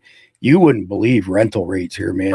Like south of us, Daytona Beach is covered up in stick-framed apartments. You'll pay over $3,000 a month for a shitty 3-bedroom apartment, that they call, these are like, I don't know what they call them, executive, blah, blah, blah. Executive suite. Yeah. They're shit. Like they're complete shit. What's crazy, even in my neighborhood, I saw an ad probably a couple of weeks ago. They're going to rent their house instead of sell it. And I think it was roughly 3,500 square feet, 3,600 something. So it's one of the bigger ones here. And it did have a lot of extras, but they wanted $6,200 a month for rent, Chris. $6,200 a month for rent.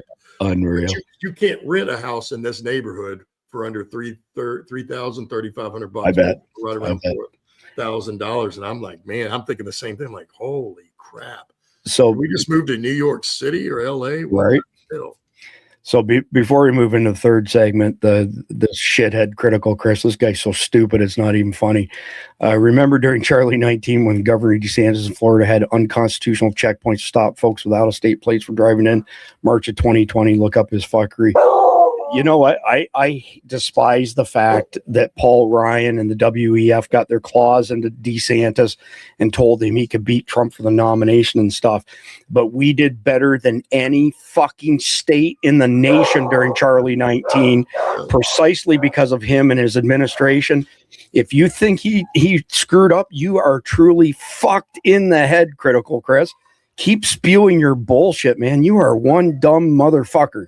At the end of the day, I don't know what else to say, but you are a stupid fuck. So it's undisputed that Florida had the best record during COVID. That's undisputed by anybody. We kicked ass. We didn't have the problems that other states had. We didn't have the economic free fall. We didn't have the lockdowns.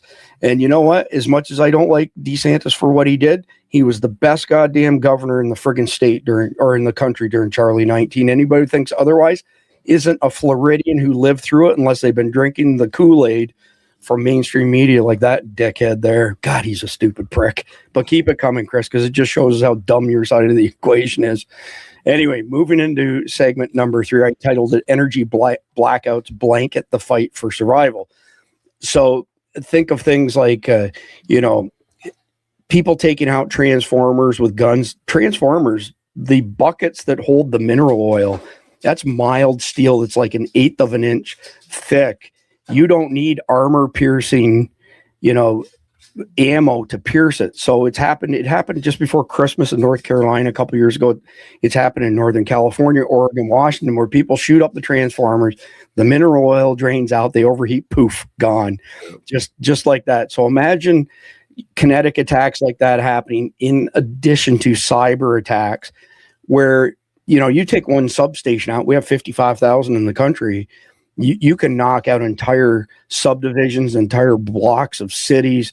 And if you take out the 9 critical ones, 3 per grid, East, West, and Texas, you can take down power to 95% of Americans. But when the power goes out, what happens to everybody's food? Well, we know here in Florida, because of hurricanes, people lose their entire fridge, freezer of food because they're not prepped. And so now you're putting food in danger, food supply in danger, even worse because the power went out. You're going to have all of the power companies are going to rape people over this. Wherever the power can go, they are absolutely going to rape people for power, whether it be in state or out of state.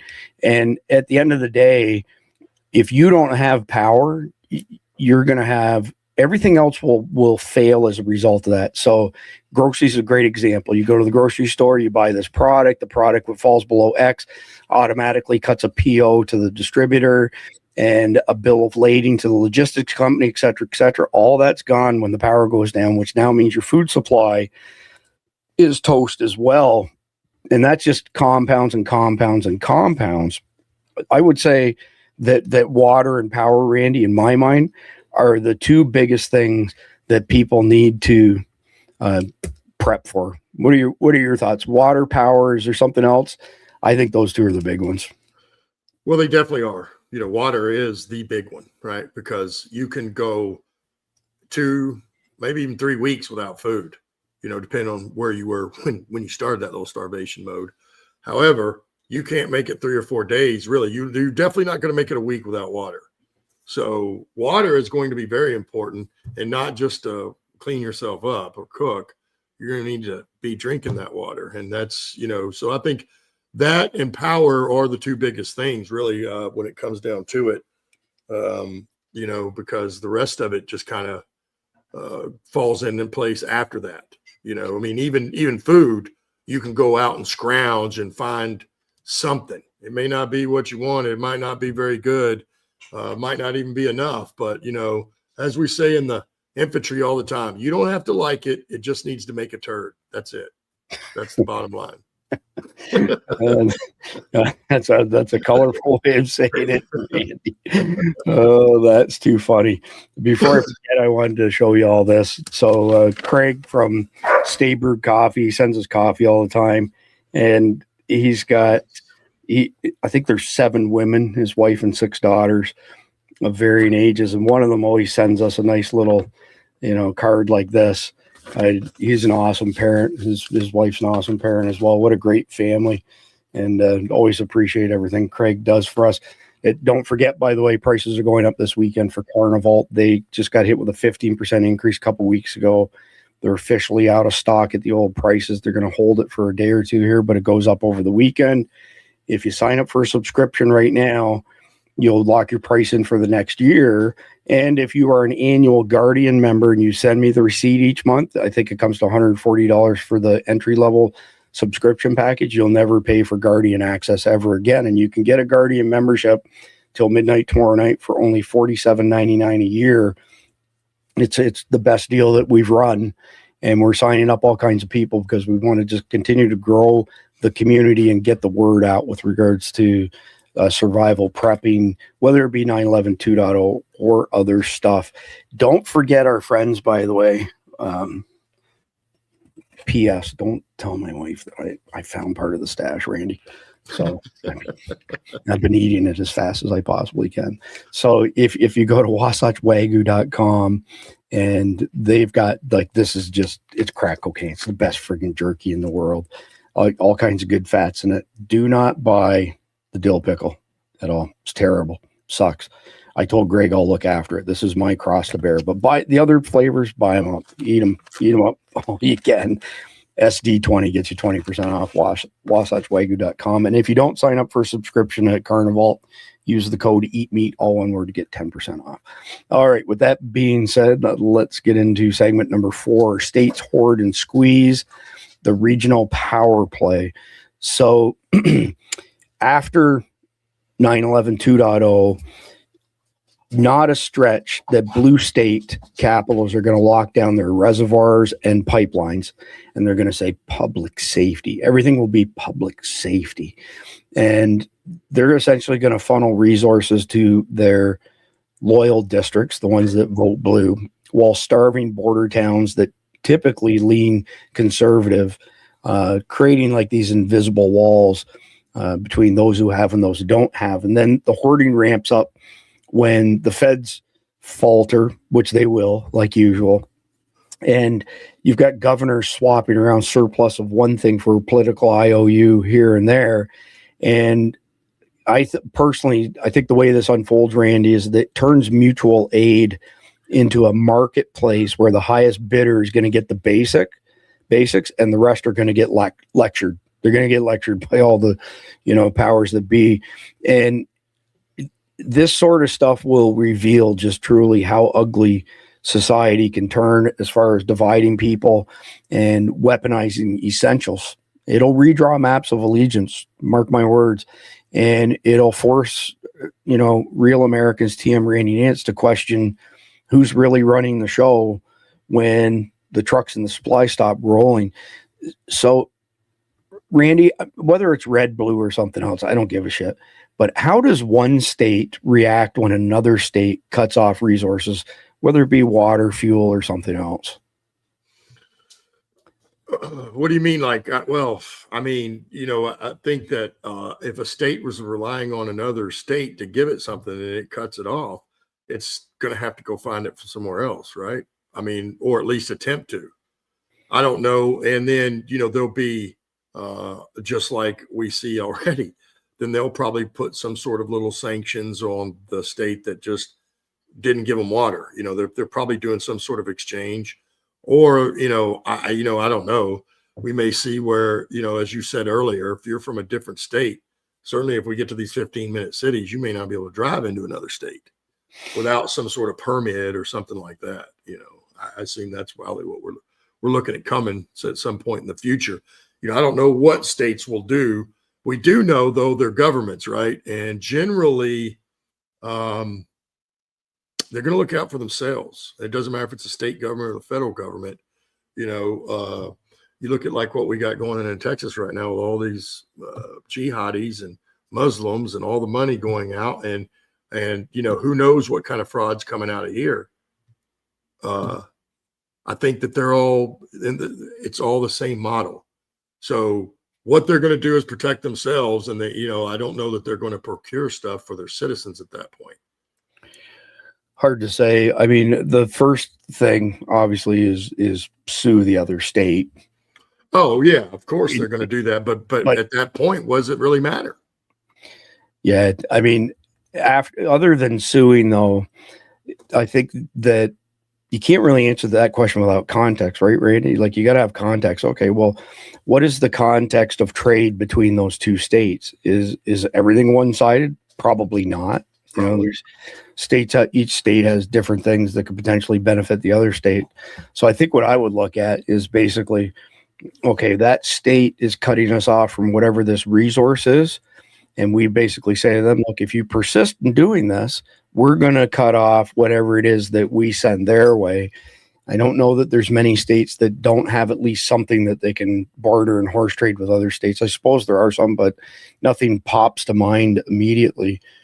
But you know how it is. Nothing's free in this world, Chris. So yes, if states are trading, it's because it's a give and take both ways, which is what I said. As soon as they take the water, if that's what it is, it could be anything.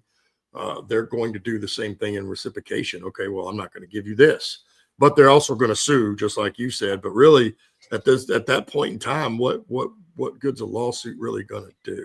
Probably not a lot, and it's still not going to force them to give you whatever it is, most likely, because they'll be like the Clintons, right? We just won't show up.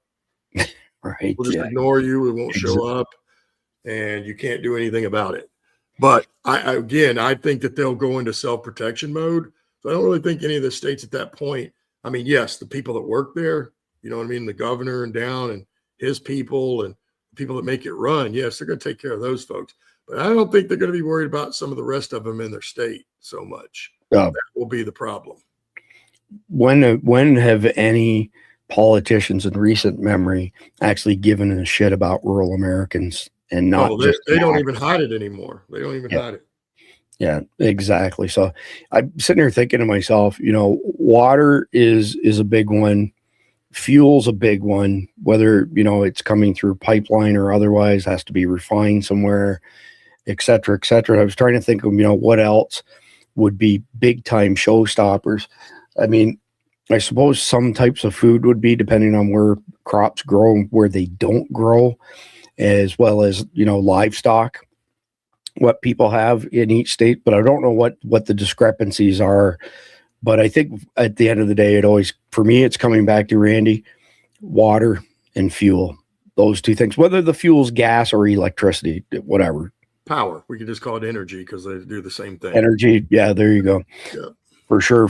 So let's go into the final segment 5, I titled Gearing Up Resource Smarts for the Long Haul. Smart, real Americans, TM Randy Nance, stockpile now, and everything from rain barrels to jerry cans to water bobs, $34 on Amazon. Throw it into your bathtub. If you know the shit's fixing to hit the fan, fill it up. It'll hold 100 gallons of water. It's got a hand pumper on it. Whatever you can afford to stack up, solar kits, batteries to store that electricity. I like modular stuff. I'm no word of a lie, probably tested 1,000 power stations. And my personal preference is Dabson, DABBSSON, because they've got the top of the line batteries at the lowest price per watt hour, bar none. Super high quality. Number two, they're not the only ones who build modular systems, but Randy, this is actually kind of a decent type of solution for you. You buy the base unit, it's got the inverter, it's got X amount of watt hours of storage, but then you daisy chain them. So when the next one you buy doesn't cost as much if you don't need another inverter, but you can add more battery capacity to it and keep chaining them together. Like one of the companies we did some stuff with, Energy, you could put together 95 of their units. So you stack up 5 at a time. So the one on the top had an inverter plus a battery, and then each one below it was just a battery. And then you put 5 beside it, 5 beside it, 5 beside it. And you could do that 19 times to hit 95 of them. I don't even remember what the watt hours added up to, but it like very, very significant, more than enough than you would need to power your home. Those modular deals, that's definitely the way to go, as far as, because you don't have to, it's like eating an elephant, right? You don't have to eat it all at once. You eat it one bite at a time, so to speak. In addition to that, right now, everybody should be stocking up on everything that they possibly can. It's just, we live in a dangerous world. It's crazy. Somebody asked about the shelf life of the Wagyu jerky. It's good for 18 months if you keep it out of the sun. It's got a really high fat content. I mean, that's Wagyu beef for you, and that's part of the reason why this tastes so good and why it's so flexible. If you're worried about really long shelf life food, Randy will tell you, and you can see right behind him, he's got a Carnivalt shirt behind. Carnivalt.com, 25-year shelf life. It's amazing product, and no mRNA, no antibiotics, no histamines, none of that crap. So I would look at those things right away, to get stocked up, basically. And I would also make sure you have a network of people. And let's kind of wrap up on that as far as gearing up for the long run is concerned, Randy. How important, in your opinion, is it to make sure that you're not, it's not just you and no team members, nobody else to work with from a security perspective, bartering, all of that stuff. You can't make it through this stuff alone. No, I want to pick real quick. Somebody just had it so this at Custis Villicus, I don't know. He said he just bought $2,500 of the dill pickle, Chris. You got competition, buddy. He's stocking up on the dill pickle. So, You know, oh, he says this is only, it says there's only 398 dill pickles left. So you're good. You're okay. well, that's good because you know what that is? Yeah. That's a declaration of war. That's and right. Just for that, I'm going to eat one right now. Yeah. Anyway, carry on. Well, so here's reality, and we all know this, right? Everybody, all of us in this country learn this from a very early age, and where we learn it, and Pee Wee and Pop Warner, and then on into scholastic sports, right? You can't do it alone. That's a fact. You can't, certainly something like this and these kind of attacks kick off. If you're a loner, you're a hermit, if you're like, what was the Unabomber? He was like a hermit, right? You're by yourself. You're not going to be able to do this, right? You're going to need help. You're going to need support, and you're going to need more bodies. It's just a simple fact, right? And the more, the bigger and the closer the team you have, the better off you will be. It may be a little late to get it started now to get a big network built, but I would say it's never too late. And again, it's just going out and meeting people, right? And then, we're meeting people and then talking to them and finding things that you have in common, because that's what works. Whether it's sales, friendship, anything, it's what we have in common. And it's what pulls us together. It's what keeps us together. It's why we're still here, And so the fact is, it is going to be very important that you have some sort of network and some sort of group. I don't remember what we were calling it, but basically you're probably going to start with your neighbors. Why is that? Because you all live right next to each other. And not everybody's going to bug out. Most people will have to bug in. It's just a plain fact. So the more people that you can set up, the better off you're going to be, because then you can also protect each other. And we all know the more eyes and the more brains on the topic, the better it is. And that's when you're, talking things out rationally, I will say. Yeah, Tammy said MAG, of course, Mutual Assistance Group. There it is. That's what we were calling them. That's right. But that's because that's exactly what it is. Mutual Assistance Group. That is a perfect term for it. And because, again, you're going to need mutual assistance. It's so different than back in the day when somebody's house started burning, they all came out and carried the buckets, right? That is what we're talking about. And that is what that is, for the people that weather this the best, and certainly the ones that survive, that will be the ones that have the better network, already have this stuff in place. And then your group tightens up as this kicks off and continues on into days and weeks and even months. Yeah. Some good advice here from Do Some Def. Oh yeah, definitely. He says he got corned beef, salmon, chicken, and turkey spam. Yep. I'm telling you, two of those things, they're all good, but corned beef and spam, bang for the buck as far as protein and good fats are concerned. How do you know, does it go bad? I know spam. I don't even think spam goes bad, does it? I don't know. My point is, it will last forever, and certainly in the can. It'll last a long time for sure, and it's economical. Like if somebody's on a tight budget, that's a good way to get protein on the shelf in your preps for sure. I was thinking to myself, what are the top choices for these things? Let's go back quickly and just review before we wrap this thing up with, actually, we got the conflicted question. I've also got a couple more links I want to share that are some of them are heroes or zeros tonight. There you go. So, on the water, recommendations for that is make sure for what it costs, $34, I'm pretty sure is the current price on Amazon. Go get one or two water bobs. And when shit's headed your way, be safe and fill one of them up in a bathtub. It's 100 gallons, because it's not just what you have to drink or cook in. How are you going to flush the commode? This becomes a serious issue. Like a latrine becomes a serious issue as far as, health and hygiene is concerned. Well, I will tell you, just a caveat on that point, the medic is responsible on the team for that, because he's responsible for all the cleanliness, because he's the medic. And dude, these guys are like Nazis on that stuff, right? Wow. It's also why the military, it doesn't matter if you're only a squad, a platoon, a company, a battalion, a brigade. If they don't go out and have the engineers build the facilities, you have to go out there and dig slint trenches. And they're a certain distance away. All that is through the military because, well, we learned in the Civil War with all that close proximity, a lot of people, man, the dysentery and not being sanitary is a serious problem. And not one war has gone by, not the Civil War, not World War II, not World War I, where more people died of disease, because we don't count those as casualties. But in every single one of those wars, more people died by disease and starvation than by combat. And that's a fact. You can look it up. Yeah, good point, Randy. Just quickly show this coming back, but I was right. It's $34. I mean, you can see we bought some even recently because we use them heavily. It's not like so you can't use them forever, but anytime we have a hurricane coming, we use them for the price. You can't beat it. I'll throw a link in the live chat right now for anybody who's interested. $34.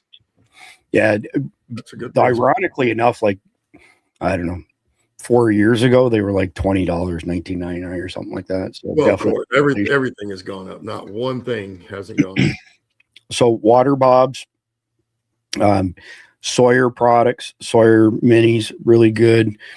The Grail stuff is really good. GRAYL. Trying to think off the top of my head some other stuff that makes a lot of sense for water. Oh, the IT Hill, that's a great unit, but to have that, you got to have some sort of power. So, you need some backup power stuff. But if you had those things in place and you buy an extra, pallet or, thing of water each time you go to the grocery, that'll stack up pretty fast and only cost you $3-4 each time you go to do it. But that's the water piece. The food piece, you got to have stuff that has long shelf life, right? Rice, beans. If you need carbs, if you're more of a carnivore, then the Spam, the corned beef, salmon's okay. It's got lots of good fat in it as well. But Carnivalt, Wagyu, jerky. What's that, Randy? I was gonna say, yeah, and then you got canned chicken, canned tuna. There's all kinds of. They have water in them, but those canned products can last. I don't know. I would assume at least a couple of years. Good chunk of time. But it's going to last as long as you hopefully will need it. But stock up on that kind of stuff because most likely most people are not going to have a generator or something that's going to run their house and their freezers to keep the food that you have now that needs to be in a refrigerator or a freezer. So as you mentioned, those rice and beans, that's been around since the beginning of time, people. That's what armies have carried around since the beginning of time. And it's because as long as you keep them dry and the bugs out of it, you can keep them for a very long time and, sustain yourself. May not be the best, but you won't starve to death. Yep, exactly. So that covers food and water. As far as fuel is concerned, propane never goes bad. Stack up propane tanks, whether it be for your grill or if you have a generator. Dual fuel generators are great because they can run off propane. We have protein on my mind here. That's right. Propane. I want that one. No, I don't, because I want the protein in my mind. Exactly. They can run out propane or gas. Gas is a pain in the nuts. Every 90 days you got to rotate it out and stabilize it and an octane boost and all that crap. Whereas propane doesn't go bad like that. Propane, by the way, is also a great thing to have on hand for bartering purposes. Oh yeah. So it's energy. Anything that you've got that you can put in a container that's energy, whether any kind of fuel. Oh yeah. I mean, it was just like metal. Why did we trade metal back in the day when there weren't any coins? Because metal has weight to it, which gives it value because we can always use metal. So even if it's just pieces, it will be worth money when this kind of thing happens. There's I missed it now. It went flying by me here in the chats, but somebody said, hygiene kits. That cannot be overstated how important that is. And not just for morale and not just for, being good for the people that surround you, but if you don't have good hygiene, especially if you're even slightly overweight, you will you get sick and you get diseased and you die. There you go. Happens. There you go.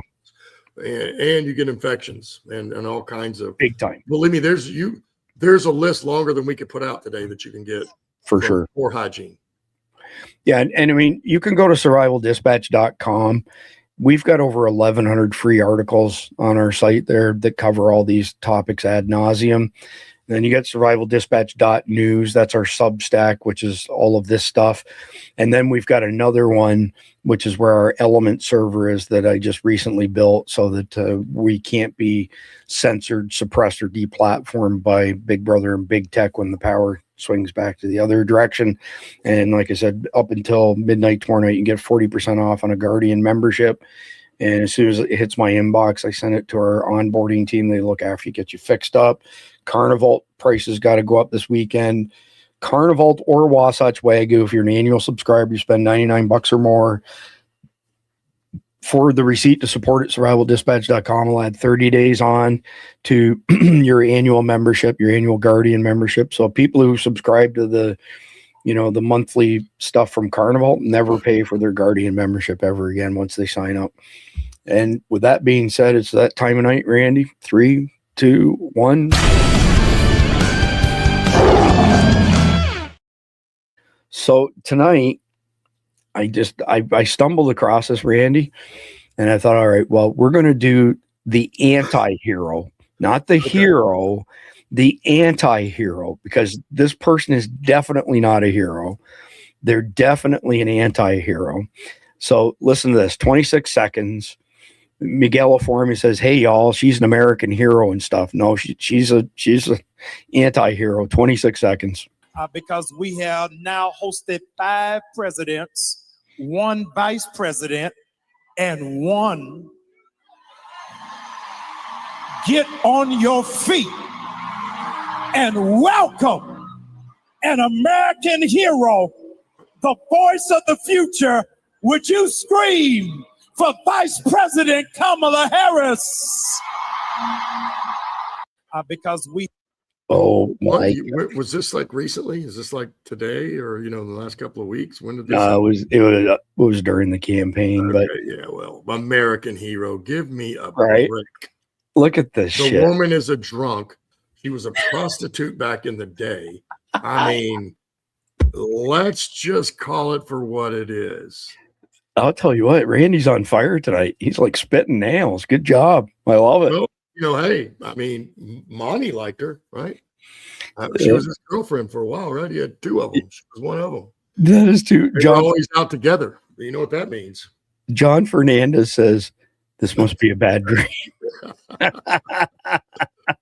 Well, when that lady was laughing earlier, cackling like a witch, it definitely reminded me of this woman. I did. You know what kills me is how can anybody with a straight face call that, thing? Well, you notice they moved the camera off of him when he said that, right?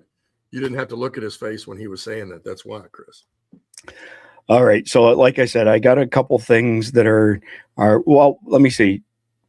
One's funny political. The other one's kind of political, but kind of funny as well. These are worth watching before we do the Carnival deal. So, or the conflict of question, pardon me. This is from the Internet Hall of Fame.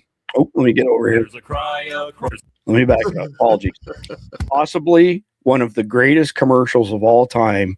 1 minute. So one, if this is part of the HEB family, right? Howard E. Butts is what HEB stands for.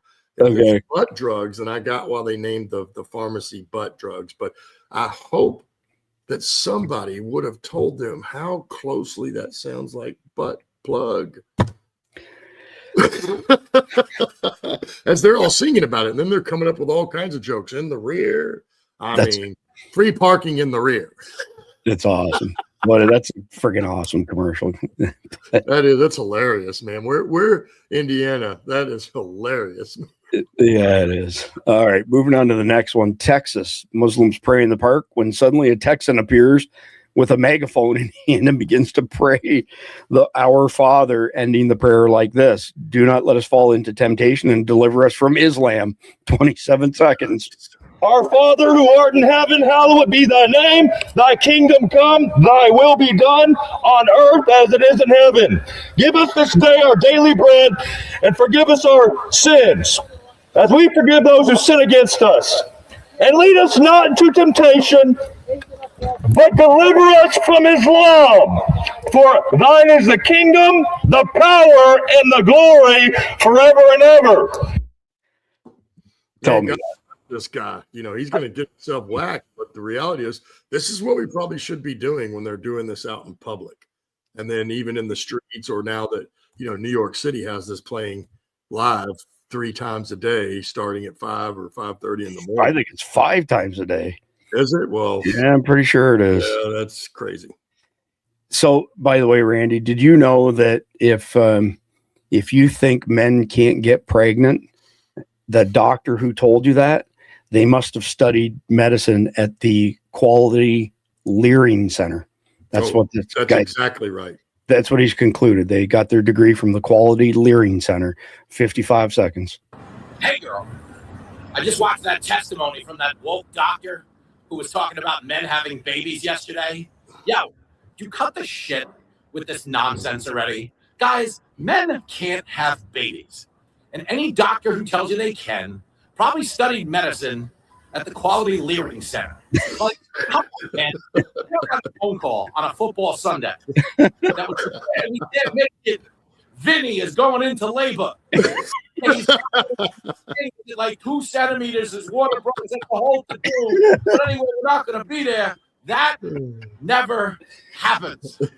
So stop it with all this woke nonsense. Men are not getting pregnant from having sex with one another. And if they could, every prison in America would have a maternity ward, but they don't because men can't have babies. That is all. Oh, I love that. That was perfect, man. He delivered that perfectly. That's freaking awesome. Hats off to that guy. Well done. Well, absolutely. Salute.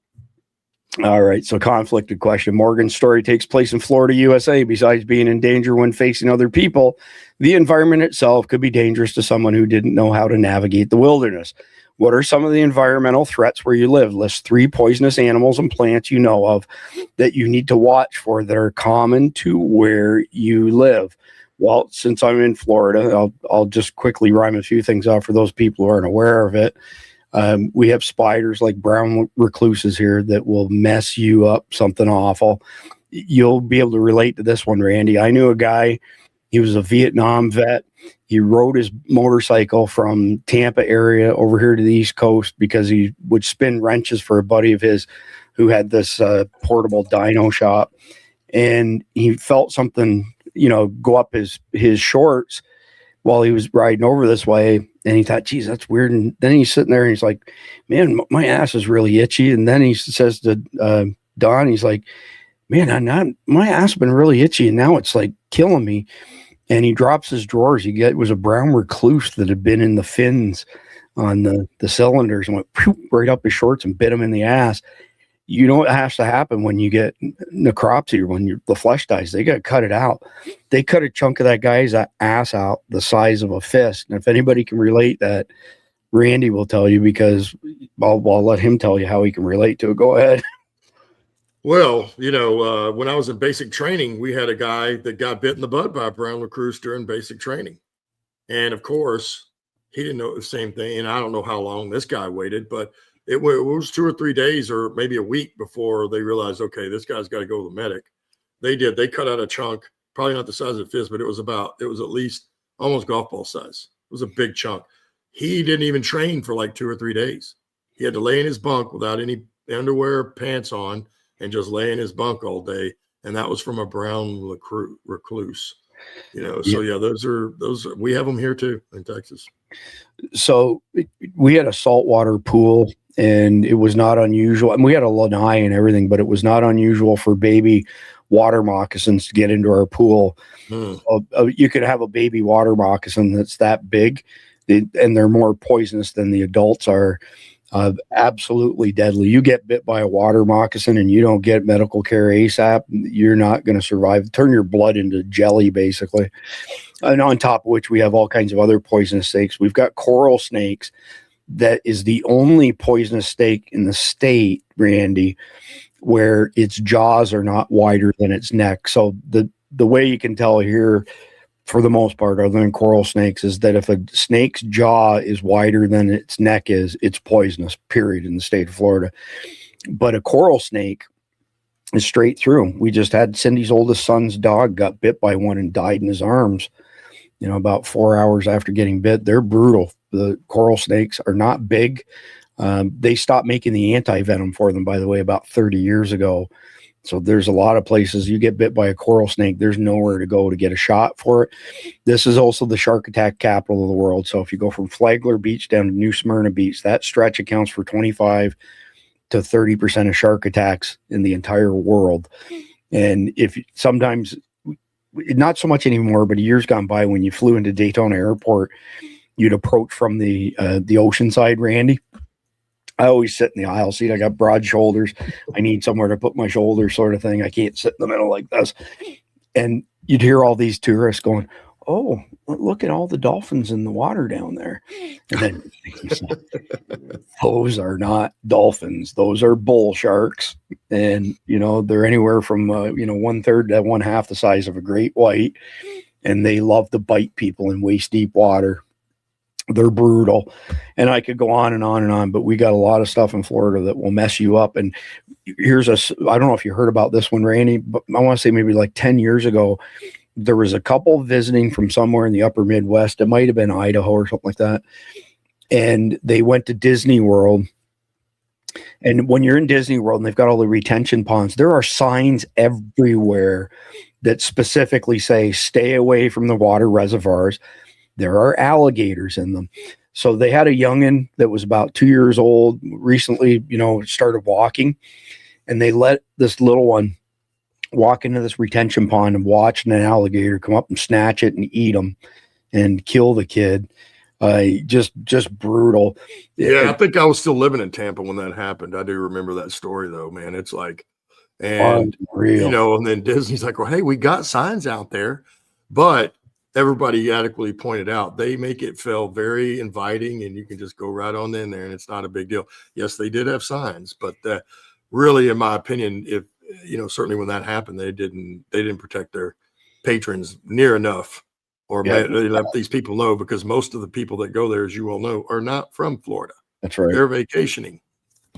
That's right. And then one last thing I'll add is that anybody who's spent any time at all in the Florida underbrush, it is brutal to try and navigate through. You can't walk 2 feet without, being covered up in palmettos and vines. I mean, it is the Florida underbrush is so obscenely thick. It's unreal. And the reason I mention that is because there are plenty of areas very close to us here, Randy. It is not unusual to have 400 or 500 pound trophy boars with 4-inch cutters on them. Those sons of bitches lock in on you. You are in for a world of freaking hurt. They will slice you to pieces. Yeah, unbelievable. They'll gourd hunt dogs like it's, I mean, they'll gut you or the dog, either one. Yeah, it is serious business. It is. So I'll get off of that whole topic of that. What do we have? They can run like 30 miles an hour, can't they? I don't know, but they can run fast enough. But they do. I've chased them in trucks, and we're cruising along as I'm shooting at them, and they're trying to outrun us, and we're doing 20 or 30 miles an hour, so they can run pretty quick. So let's talk Texas for a second, and then we'll wrap it up for tonight. We were setting up duck blinds early 1990s, far west side of Lake Worth, which used to be in the middle of nowhere. It isn't anymore, but used to be. And Mark sent me back to the truck to grab something. I had a shotgun in my hand, and I turned around and come back, and I was this close to stepping on a rattlesnake that I didn't see. And it coiled up, and just instinctively, I pointed the gun at it and shot it. And I blew it to smithereens. And Mark is like, "What are you doing shooting that shotgun? The duck season hasn't opened yet." I said, "Well, rattlesnake season's open. Check this out." But great. In addition to rattlesnakes and hogs, what are some other good things that we have in Texas that will kill you, DRT? Well, and I will say about the rattlesnakes, a lot of people don't realize this. If you see a small one, that's far more dangerous than an adult, because an adult knows how to use its venom for prey that it's going to eat, and it will save that stuff for that. And if it bites you, generally a lot of times if it's an adult, it won't even juice you at all, because it's saving that for food, where the baby hasn't figured this out, and it's giving you the full dose. So beyond that, yes, we also have spiders here. We have spiders in Texas. Let's see what else we got. So when it comes to plants, really, I don't remember everything there is to do about plants, but what I do remember is if it's going to be berries, make sure they're blue or black. If it's red, don't eat them unless you know they're the safe ones, but most of them are not when they're red. True story. We do have ticks here. Somebody's mentioned we do have ticks, but those aren't the dangerous things. You know, I was going to say, what was, can we pull the question back up real quick? What were or you can read it to me, let's see here. Yeah, so Morgan's poisonous animals and plants. Yeah. Well, ours are definitely for poisonous animals, are more going to be snakes. Oops. And we do have rattles, and we also have copperheads here. And for Texas, generally, if it's a diamond-shaped head, as he's mentioned, because that also makes the jaws bigger. That's right. Those are your venomous animals. But I would say, you know, some of the local populace is probably a little more dangerous than anything. Touche. Touche. Very, very well said, Randy. So anyway, I'm traveling this weekend, so there's no Sea Heaven show on Sunday. JJ Morse got a cool video that'll be published on Substack in the morning, goes to YouTube later in the day. Monday, John Wheaton will be hosting y'all with a special report. I've got to be at the Gundy Awards with Keith Graves. And I'm sorry, you say this is Monday night? Yeah, Monday night is going to be John Wheaton. I mean, you're welcome to join him. It won't be a long war series. It'll be another topic. Gotcha. Tuesday, well, it'll be 4 p.m. local in Vegas. I've got the president and one of the founders of CCW Safe joining, and the one founder in particular is a subject matter expert on de-escalation and avoiding confrontations. So it's going to be really good content with all of these, you know, peaceful protests starting to get fired up again. That's Tuesday night. Wednesday, Thursday, Friday, I'm not sure who the guests are from SHOT Show, but it'll be SHOT Show related. The following Monday, either Khalid or John will be hosting. And then the following Tuesday, a week from this coming Tuesday, I'll be back to pick up where we left off here in the Long War series. Yeah. So that's it, Randy. Man, we'll put a lid on this one, but I appreciate all y'all in the audience. Appreciate our sponsors, Carnival, Eat Meat, get 10% off, WasatchWagyu.com, SD20, get you 20% off. If you're at SHOT Show, come see us 12 noon local time on Wednesday and participate in the shootout with Keith Graves, Sheriff Mark Lamb, Don Man, a bunch of other, maybe Ken Shamrock maybe be there. Ken's really good friends with Don, and every time we go to SHOT Show, Ken's with them and stuff, so that could turn out to be pretty cool. But anyway, that's it. We'll be back next week. Appreciate all y'all. If you could please like, share, comment, and subscribe between now and then. I would appreciate it. Don't forget our 40% off membership sale ends tomorrow night at midnight. Outside of that, God bless our law enforcement. God bless our troops. God bless America. God bless America. And enjoy the closing video. Here's the thing. Here's what people miss. It's not just about words. It's about the warrior ethos.